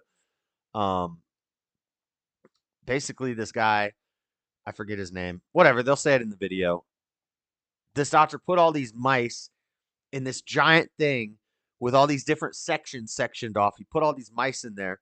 Some of the sections, food was easily available, space was available, easy to get food, easy to access, all of that. Some of the places, the food was harder to get to. The mice had to work to get to the food, and it was smaller, and there were tunnels they had to go through, made it difficult to get to the food. And there were a bunch of sections. Now, if the mice divided themselves between all the sections, there's plenty of food and there's plenty of space. But instead, what happened is what you would expect to happen. All of the mice gravitate to the place where the food is easy to get. So instead of dividing themselves up evenly into all the different sections of the enclosure, they all go to one section where the food is easy to get. And they over socialize themselves. And what they started to see is that when the mice are over socialized and packed into this small area and food is easy to get, like we see in big cities, the over socialization leads to things that are unnatural, like gay mice. Mice start having gay sex, oddly. the mice start killing each other. They start fighting and attacking the weakest mouse. They'll chase the male mice would chase the weaker male mice out of the enclosure and make them go to another enclosure. So they'd be alone in there. They'd have more space and more food to themselves, but they were outcast from society. They were pushed out. And then the male mice started doing gay stuff. And I don't know. They never had no transgender mice, but the mice became aggressive and violent and degenerate mice, which is a social commentary on over socialization in big cities. When you have people packed into coffin apartments like China, it leads to problems with degeneracy. At least that was the conclusion of the experiment. People have debunked it. I think it's pretty accurate. But let's watch this. I think we've watched this guy's videos on the channel before. Today I found out. No, I don't know. He looks familiar. Bald English guy. Brilliant for sponsoring this video today. To support Today I Found Out and learn more about Brilliant, go to brilliant.org/Today I Found Out and sign up for free. Behavior and population control called John B. Calhoun built what was essentially Calhoun's Rat Utopia. Yeah, John Calhoun. A utopia for mice that was purpose-built to satisfy their every need. Despite going out of his way to ensure the inhabitants of his perfect mouse society never wanted for anything, within 2 years, virtually the entire population was dead. So, what happened? Dubbed Universe 25, Calhoun's Mouse Utopia was built with the needs of its mouse inhabitants firmly in mind and was designed to specifically cater to their every whim. Containing plentiful food, water, bedding, and at least initially space, the enclosure was described as follows. A tank, 101 inches square, enclosed by walls 54 inches high. The first 37 inches of wall was structured so that the mice could climb up, but they were prevented from escaping by 17 inches of bare wall above. Anti-climb technology on the wall. Each wall had 16 vertical mesh tunnels, called them stairwells, soldered to it. 4 horizontal corridors opened off each stairwell, leading to 4 nesting boxes. This means 256 boxes in total, each capable of holding 15 mice. Well versed in rodent populations from dozens of previous experiments, something that's kind of apparent when you realize that the enclosure was called Universe 25, Calhoun anticipated that his mouse paradise could reliably... There's a movie called The Secrets of Nim. Is that what it's called? The Secret of Nim is a movie from MGM Studios, a cartoon movie. You guys might have seen it. It's about all these mice that go on an adventure. The Secret of Nim movie is actually based off of this experiment. If you didn't know, now you know. This is the Secret of Nim movie. If you've ever heard of it or seen it, you might remember it from when you were a kid, this experiment. But it's a much brighter version. And more importantly, comfortably house 3,840 mice. Before that, though, he needed to pick the proverbial Adam and Eve of his mouse Garden of Eden. Calhoun eventually settled on 4 breeding pairs of mice specifically bred for the experiment and handpicked from the most healthy specimens. That's Adam and Eve, Claire, and Donnie. From the National Institute of Health's own breeding colony. Now, before we get into discussing what happened next, we should give some background information about how this experiment came to be and what it was hoping to accomplish. Prior to creating Universe 25, Calhoun had performed a number of similar experiments with rodents that started all the way back in the 1940s. All of these ended in failure when the population either stalled or turned on itself. For example, in one experiment, Calhoun created an enclosure that could easily have housed 5,000 rats, but the eventual population never rose above 200 despite unlimited food, unlimited water, and a complete absence of any predators or any threats. Furthermore, Calhoun noticed that, again, despite ample space, his rodents would often crowd together, which resulted in a breakdown of social structure amongst the population. This unusual phenomenon led Calhoun to coin the phrase behavioral sink to describe what he felt was the inevitable collapse of any overpopulated. Behavioral sink was the big breakthrough for psychology that came out of this. I think I do have an article on behavioral sink somewhere in here. Society. Calhoun's experiments eventually caught the eye of the National Institute of Mental Health, or NIMH, who were... Oh, I have an interesting joke at the end of my... Or maybe I'll save it for my closing. have an interesting joke about the National Institute of Mental Health. You'll have to wait till the debate to hear it. Intrigued about the observed effects of overpopulation in rodents, specifically if any of the observed phenomenon could be applied to humans. To this end, the NIMH gave Calhoun access to a small piece of land that they owned in Maryland and the funding that was needed to construct Universe 25. The stated goal of the experiment was simply to see whether a perfect society would flourish. Initially, the experiment, it proved successful, and the mice lived in relative harmony, and within a year, the population of 8 super healthy mice had swelled to a respectable 620 members. Damn! Great care was taken to ensure the mice were taken care of. Food and water, it was unlimited, which allowed the mice to eat or drink whenever they pleased, and there was always space and clean bedding available, so females could rear young in peace and safety. Despite this, Calhoun noticed that after day 35 of the experiment, things started to go wrong. First of all, there was a noticeable drop in population growth. While initially the population of the mouse heaven had doubled every 55 days, after day 315 it doubled, according to Calhoun's notes, approximately every 145 days. This made little diminishing returns sense, as there was still ample space to house another 3,000 mice. In addition to a drop in population growth, Calhoun also noticed an abrupt change in behavior in both males and females. Social bonds broke down, and male mice, without a reason to defend their territory or food source, since both were plentiful, became dejected, forming cliques that randomly attacked one another for seemingly no reason. Females similarly began abandoning young or even attacked them, and slowly but surely both males and females simply stopped breeding. In the lead up to this, certain of the male mice began continually mating with what males and females stopped breeding, and the males started turning gay, and they started attacking their children and their families. Don't we see a lot of that in the world? Whatever What mouse up, happened to Chris? be around, be it male or female. Many of the mice also began to simply kill and eat one another despite the abundance of other food sources. Mothers also abandoned their babies. Mice would crowd together in groups of 50 or more in pens designed to hold 15 individuals, while pens with plentiful bedding sat completely empty just inches away. Most intriguing of all were a small group of males and females who withdrew themselves from mouse society altogether to live in the upper levels of the enclosure that Calhoun described as the beautiful ones. These mice did nothing but sleep, eat, and groom themselves, and this gave them noticeably smoother looking coats, which, along with their isolation, meaning no scars from attacks, led to their nickname.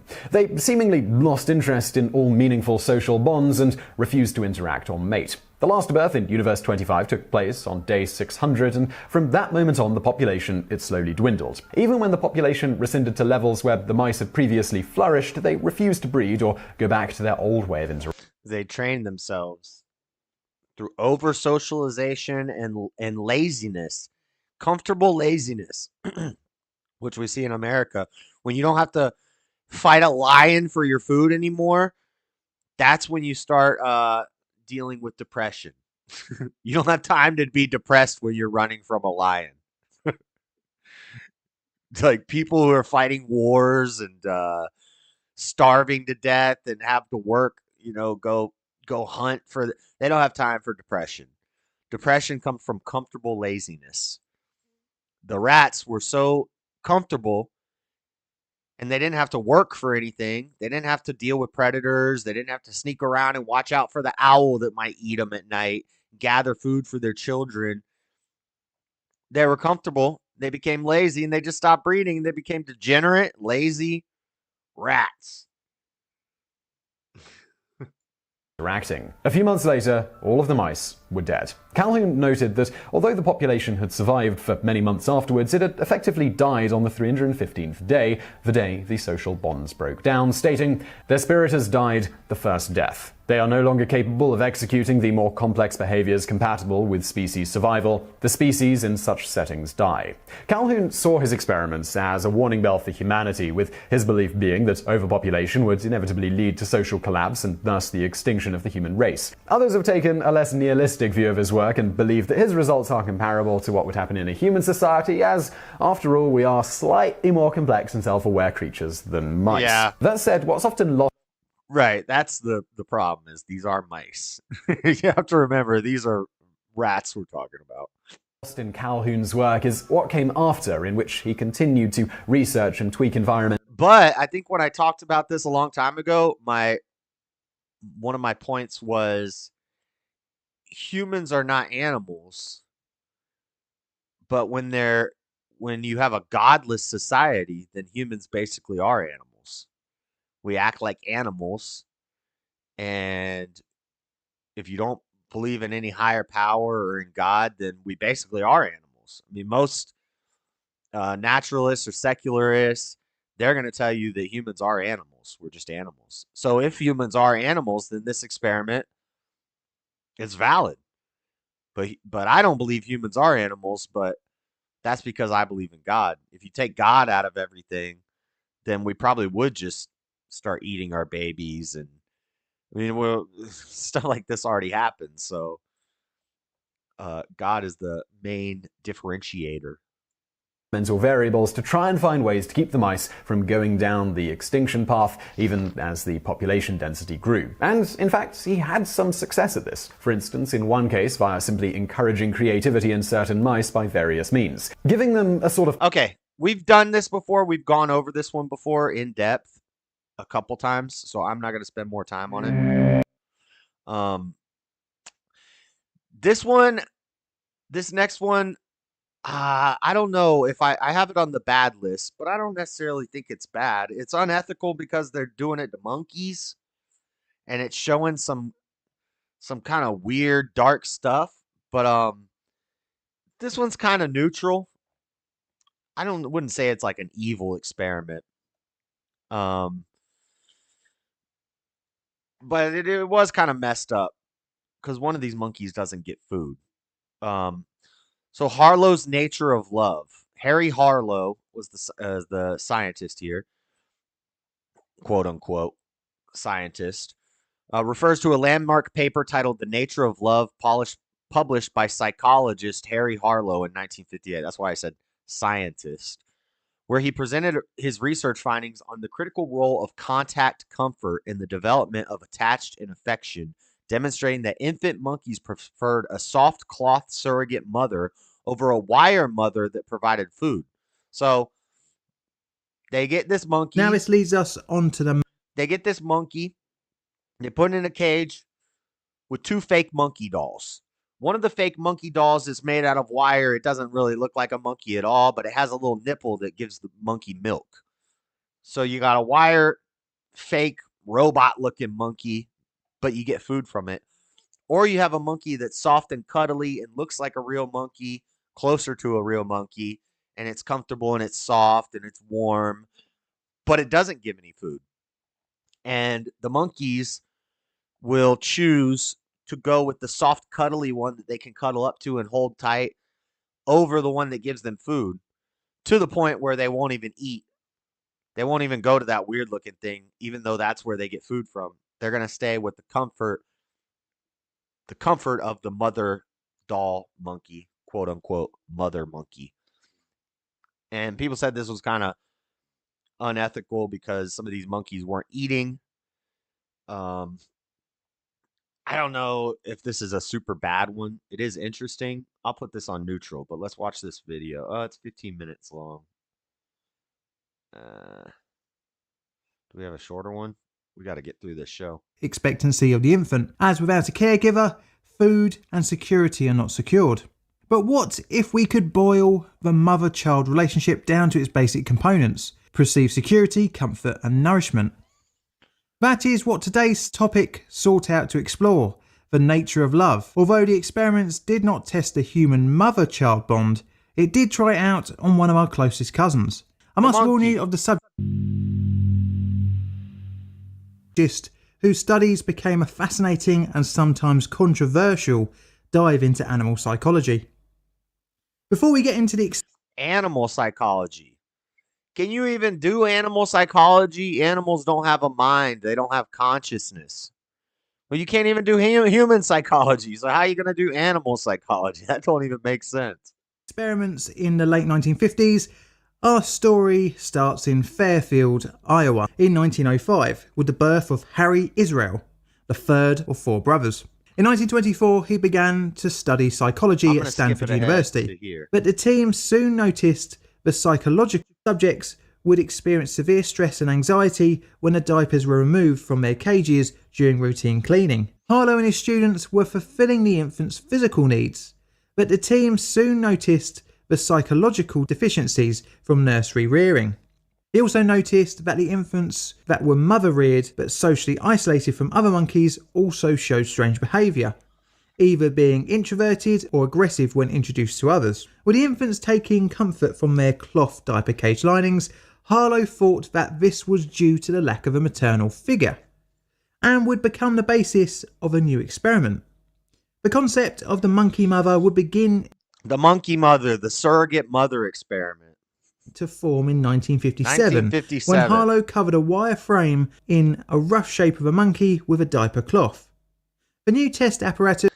This is important because psychology did not move towards an empirical metric until, I believe, the 80s. I have it in my notes, and I still got a week to prep, so I'll get tighter on all my numbers. But I believe it was 1980 when they moved to an empirical standard, which was supposed to make the experiments more replicatable and more quantifiable.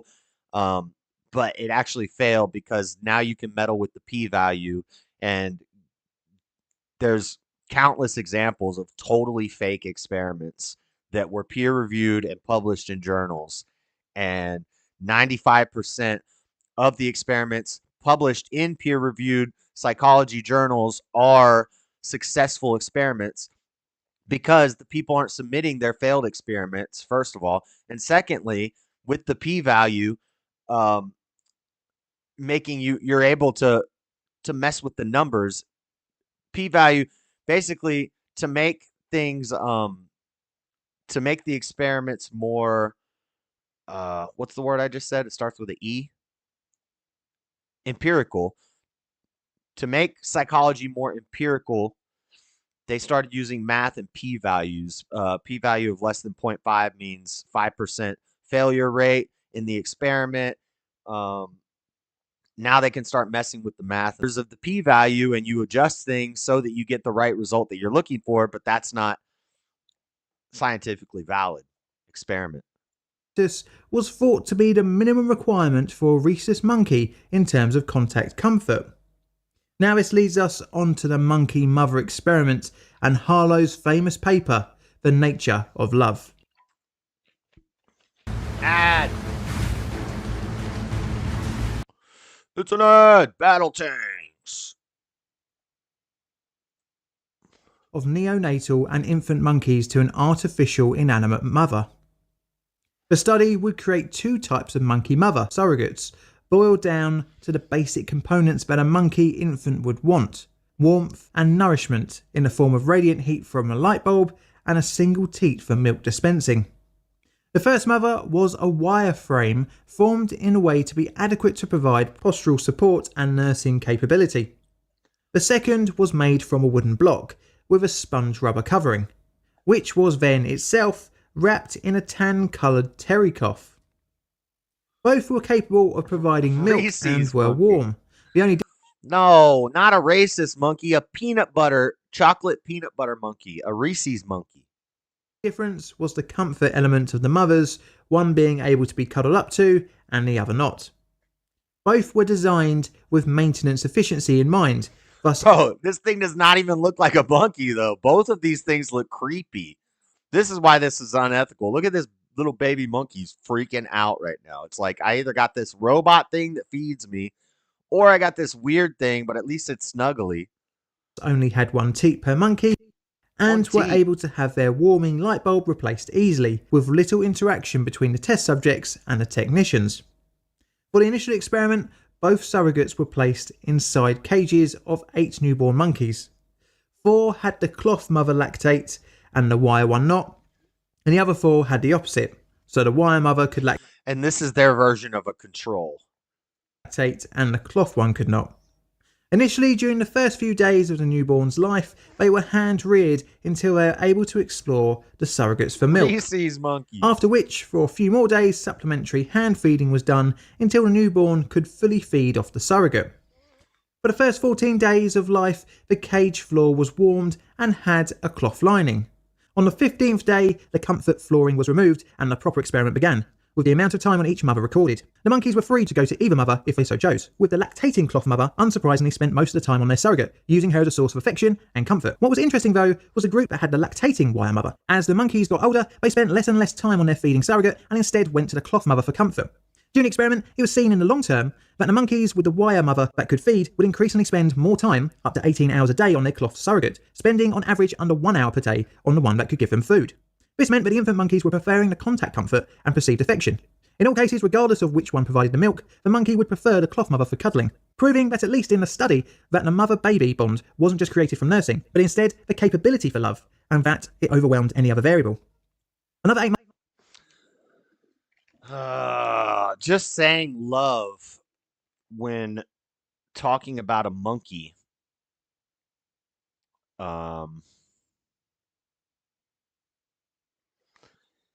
Just saying love when talking about a monkey is odd to me. All right, we got to get through these. The horror of the pit of despair isolation experiment. I don't remember this one. Oh, this is Harry Harlow also. We might have to watch this in the after party because I don't know why I saved this one. I haven't watched this yet. Oh no, this is the monkey isolation experiment. This is not Brother and Sister Monkey Boy. So I don't know about this one, but Harlow did a lot of experiments with monkeys. This is the monkey isolation experiment. I don't know a lot about that one. I think I wanted to watch this later, and that's why I put it in here. But so he did a lot of weird stuff with monkeys. It is the summer.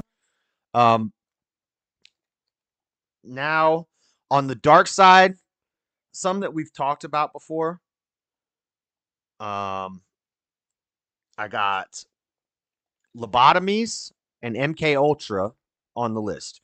We've done a full episode on MK Ultra, Monarch Mind Control, subliminal messaging. We did a full show on all that, so I'm not going to spend a lot of time on MK Ultra here. Lobotomies, we did a full show on lobotomies. We talked about lobotomies in depth before, so I'm not going to spend a lot of time on scrambling people's brains to deal with schizophrenia or anxiety. Sticking a thing up somebody's nose and scrambling their brain around.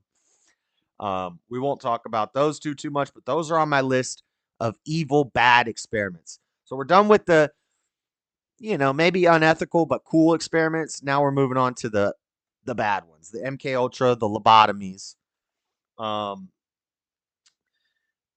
There's the surrogate mother, Harry Hollow's Nature of Love. I have it on the bad list, but I think it's more neutral. They're just monkeys. The 3 that we're going to go over, though, are the Stanford Prison Experiment, the Brother and Sister Monkey Boys, the Child Ape Monkey Experiment, which I think we watched the video in a gaming stream one time, and we're going to talk about Vaselines. There's a harmful experiment. Let's look at the Stanford Prison Experiment. This video was made possible. We can't watch the 30-minute one, but we will watch the 7-minute one. All right, play it at 125. Implant is to create in the early 1970s and when a read like you would rats in a lab. That's exactly what happened at Stanford University in the early 1970s, when a research group wanted to investigate the psychological effects of power. So I watched a full documentary on the Stanford Prison Experiment. There was a Netflix series about it. You guys have probably heard about this. They put a bunch of people in prison, and this was very unethical. They were essentially torturing these subjects, and it didn't turn out well. I think somebody ended up dying, actually. And authority between prisoners and prison wardens. Today, we'll take a closer look at how that went down in this episode of the infographic show, The Stanford Prison Experiment. The Stanford Prison Experiment was conducted at Stanford University between August 14th and 20th, 1971 by a research group led by psychology professor Philip Zimbardo, who ran his experiment with a group of unsuspecting college students. It was funded by the United States Office of Naval Research as an investigation into the causes of difficulties between guards and prisoners. Okay, no, nobody died. Prisoners in the United States Navy and United States Marine Corps.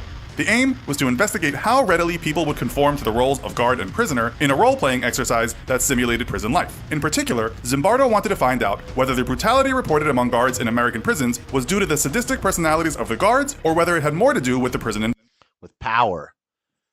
Was it because they were evil guards or is it because of the power? So they take a bunch of random guys and then randomly they choose. Some of them are going to be guards and some of them are going to be prisoners. And what they start to see is that the guards abuse their power. The prisoners don't respect the guards. And problems arise. Environment. So how did he go about creating this laboratory prison? Zimbardo converted a basement of the Stanford University Psychology building into a mock prison and then advertised for volunteers to participate in a study. 70 applicants interviewed. Applicants had to take a personality test. 24 ideal test subjects had been chosen. Of the psychological effects of prison life. More than 70 applicants were interviewed and given personality tests. And I didn't know he was going to read the cards. I read the cards. Until today to take part in the experiment. The group was then randomly split into prisoners and guards. One dropped out, leaving 10 prisoners and 11 guards and 2 reserves. The guards $15 a day. That's what year is this? The 70s? Worked 8-hour shifts in sets of 3, and the prisoners were housed 3 to a cell. There was solitary confinement for prisoners who broke the rules in an attempt to keep the mock prison as authentic as possible. To make it even more realistic, the college students were arrested at their own homes and taken to the local police station. They were fingerprinted, photographed, and booked before being blindfolded and driven to the psychology department of Stanford University and led to the basement prison. They were then stripped naked and had all their personal possessions removed, which were locked away. They were given prison clothes and bedding, and they were referred to by their number only. All this was done without warning, to shock the test subjects so their reactions were as if this were a real-life situation and they were real prisoners. The guards were dressed in identical uniforms, they carried a whistle around their neck and a small baton borrowed from the police. They also wore special sunglasses, so eye contact with prisoners was impossible. No physical violence was permitted, but the guards were told to do whatever was necessary to maintain law and order in the prison. Zimbardo observed the behavior of the prisoners and guards, as well as acted as a prison warden. So what were the results of this controversial psychology experiment? Within a few hours of the experiment beginning, some guards had already started to use their newfound authority to harass the prisoners. At 2:30 in the morning, the guards used their whistles to wake the prisoners up and do a count. This was to remind them of their number and also to demonstrate that the guards were in control.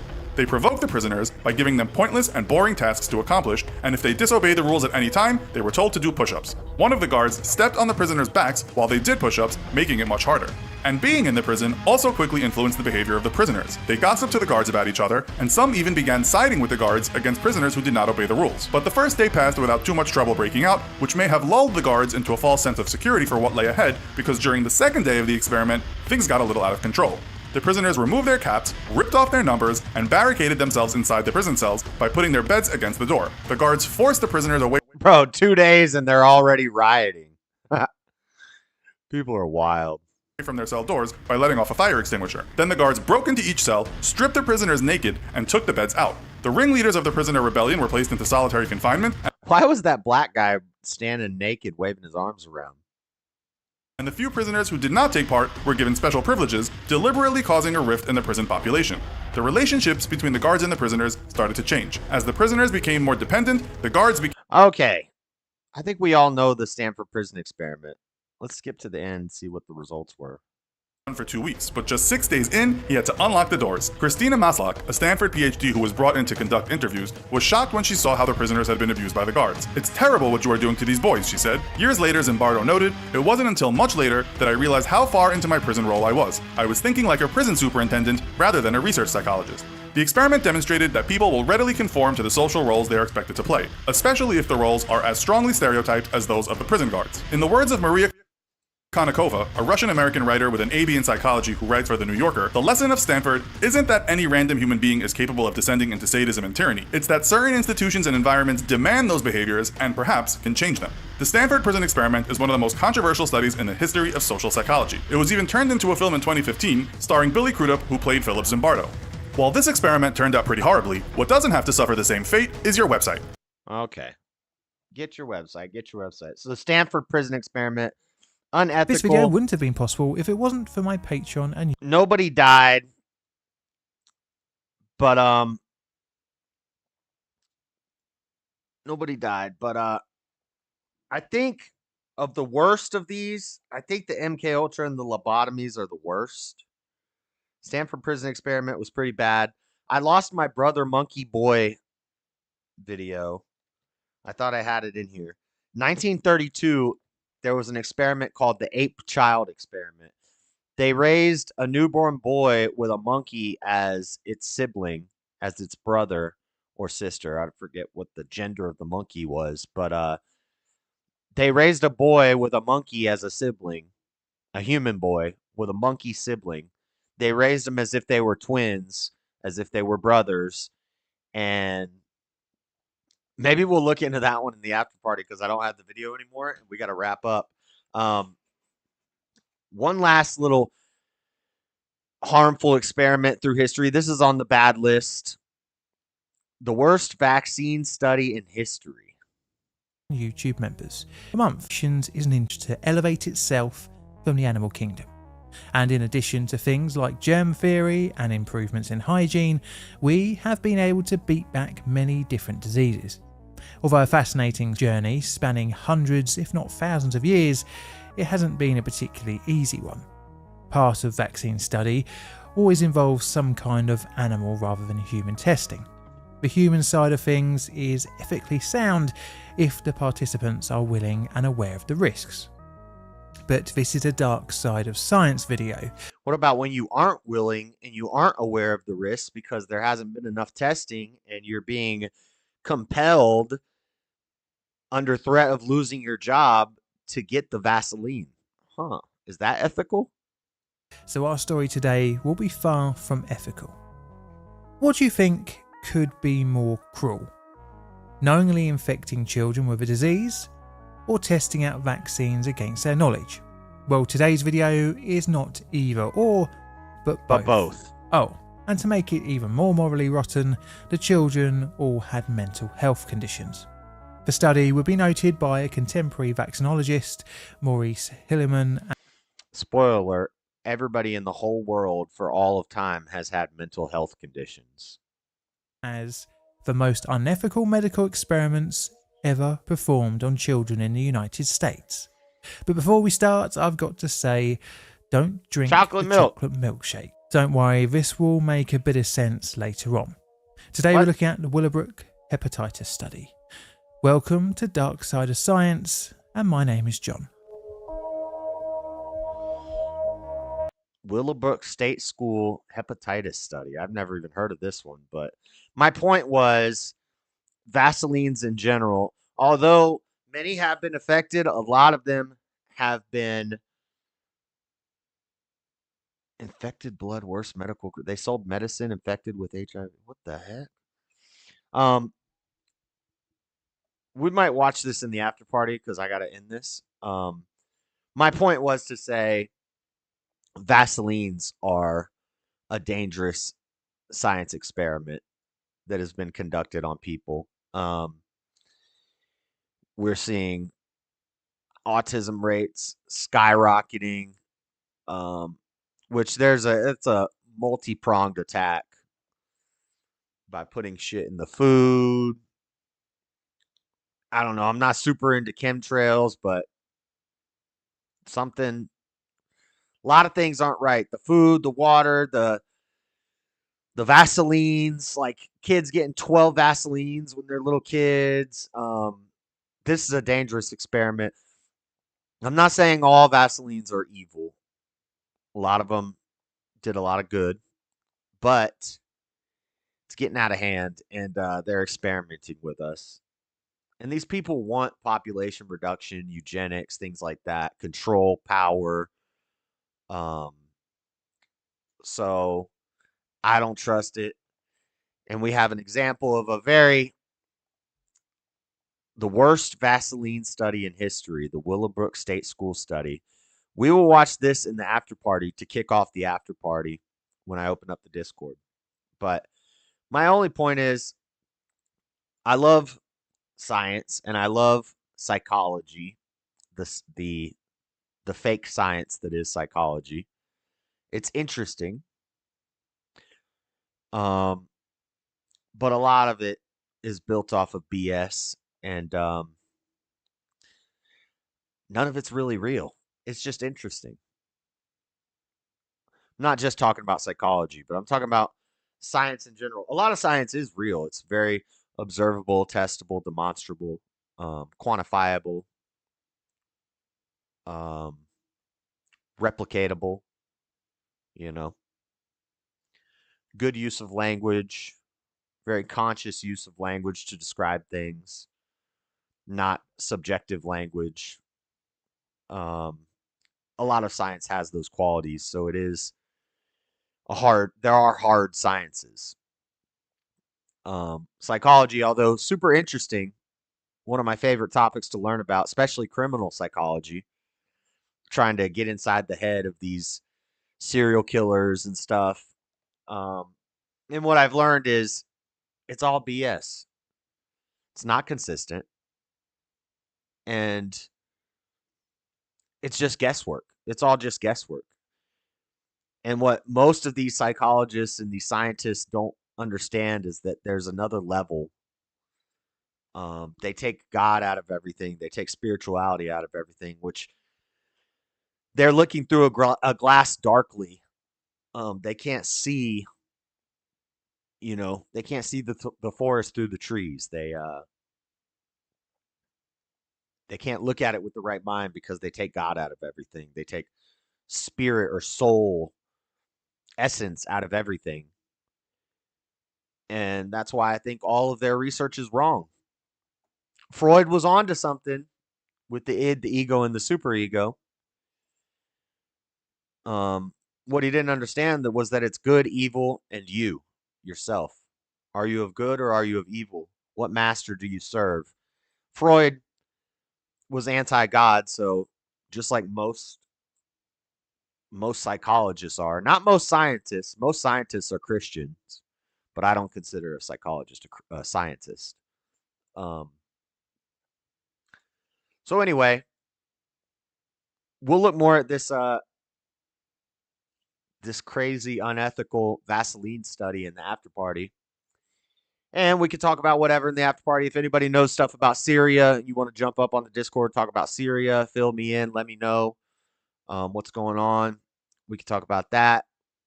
We can talk about anything I talked about on the show tonight. I'm going to, while we're doing the after party, I'm going to be finishing writing this intro and reading some things.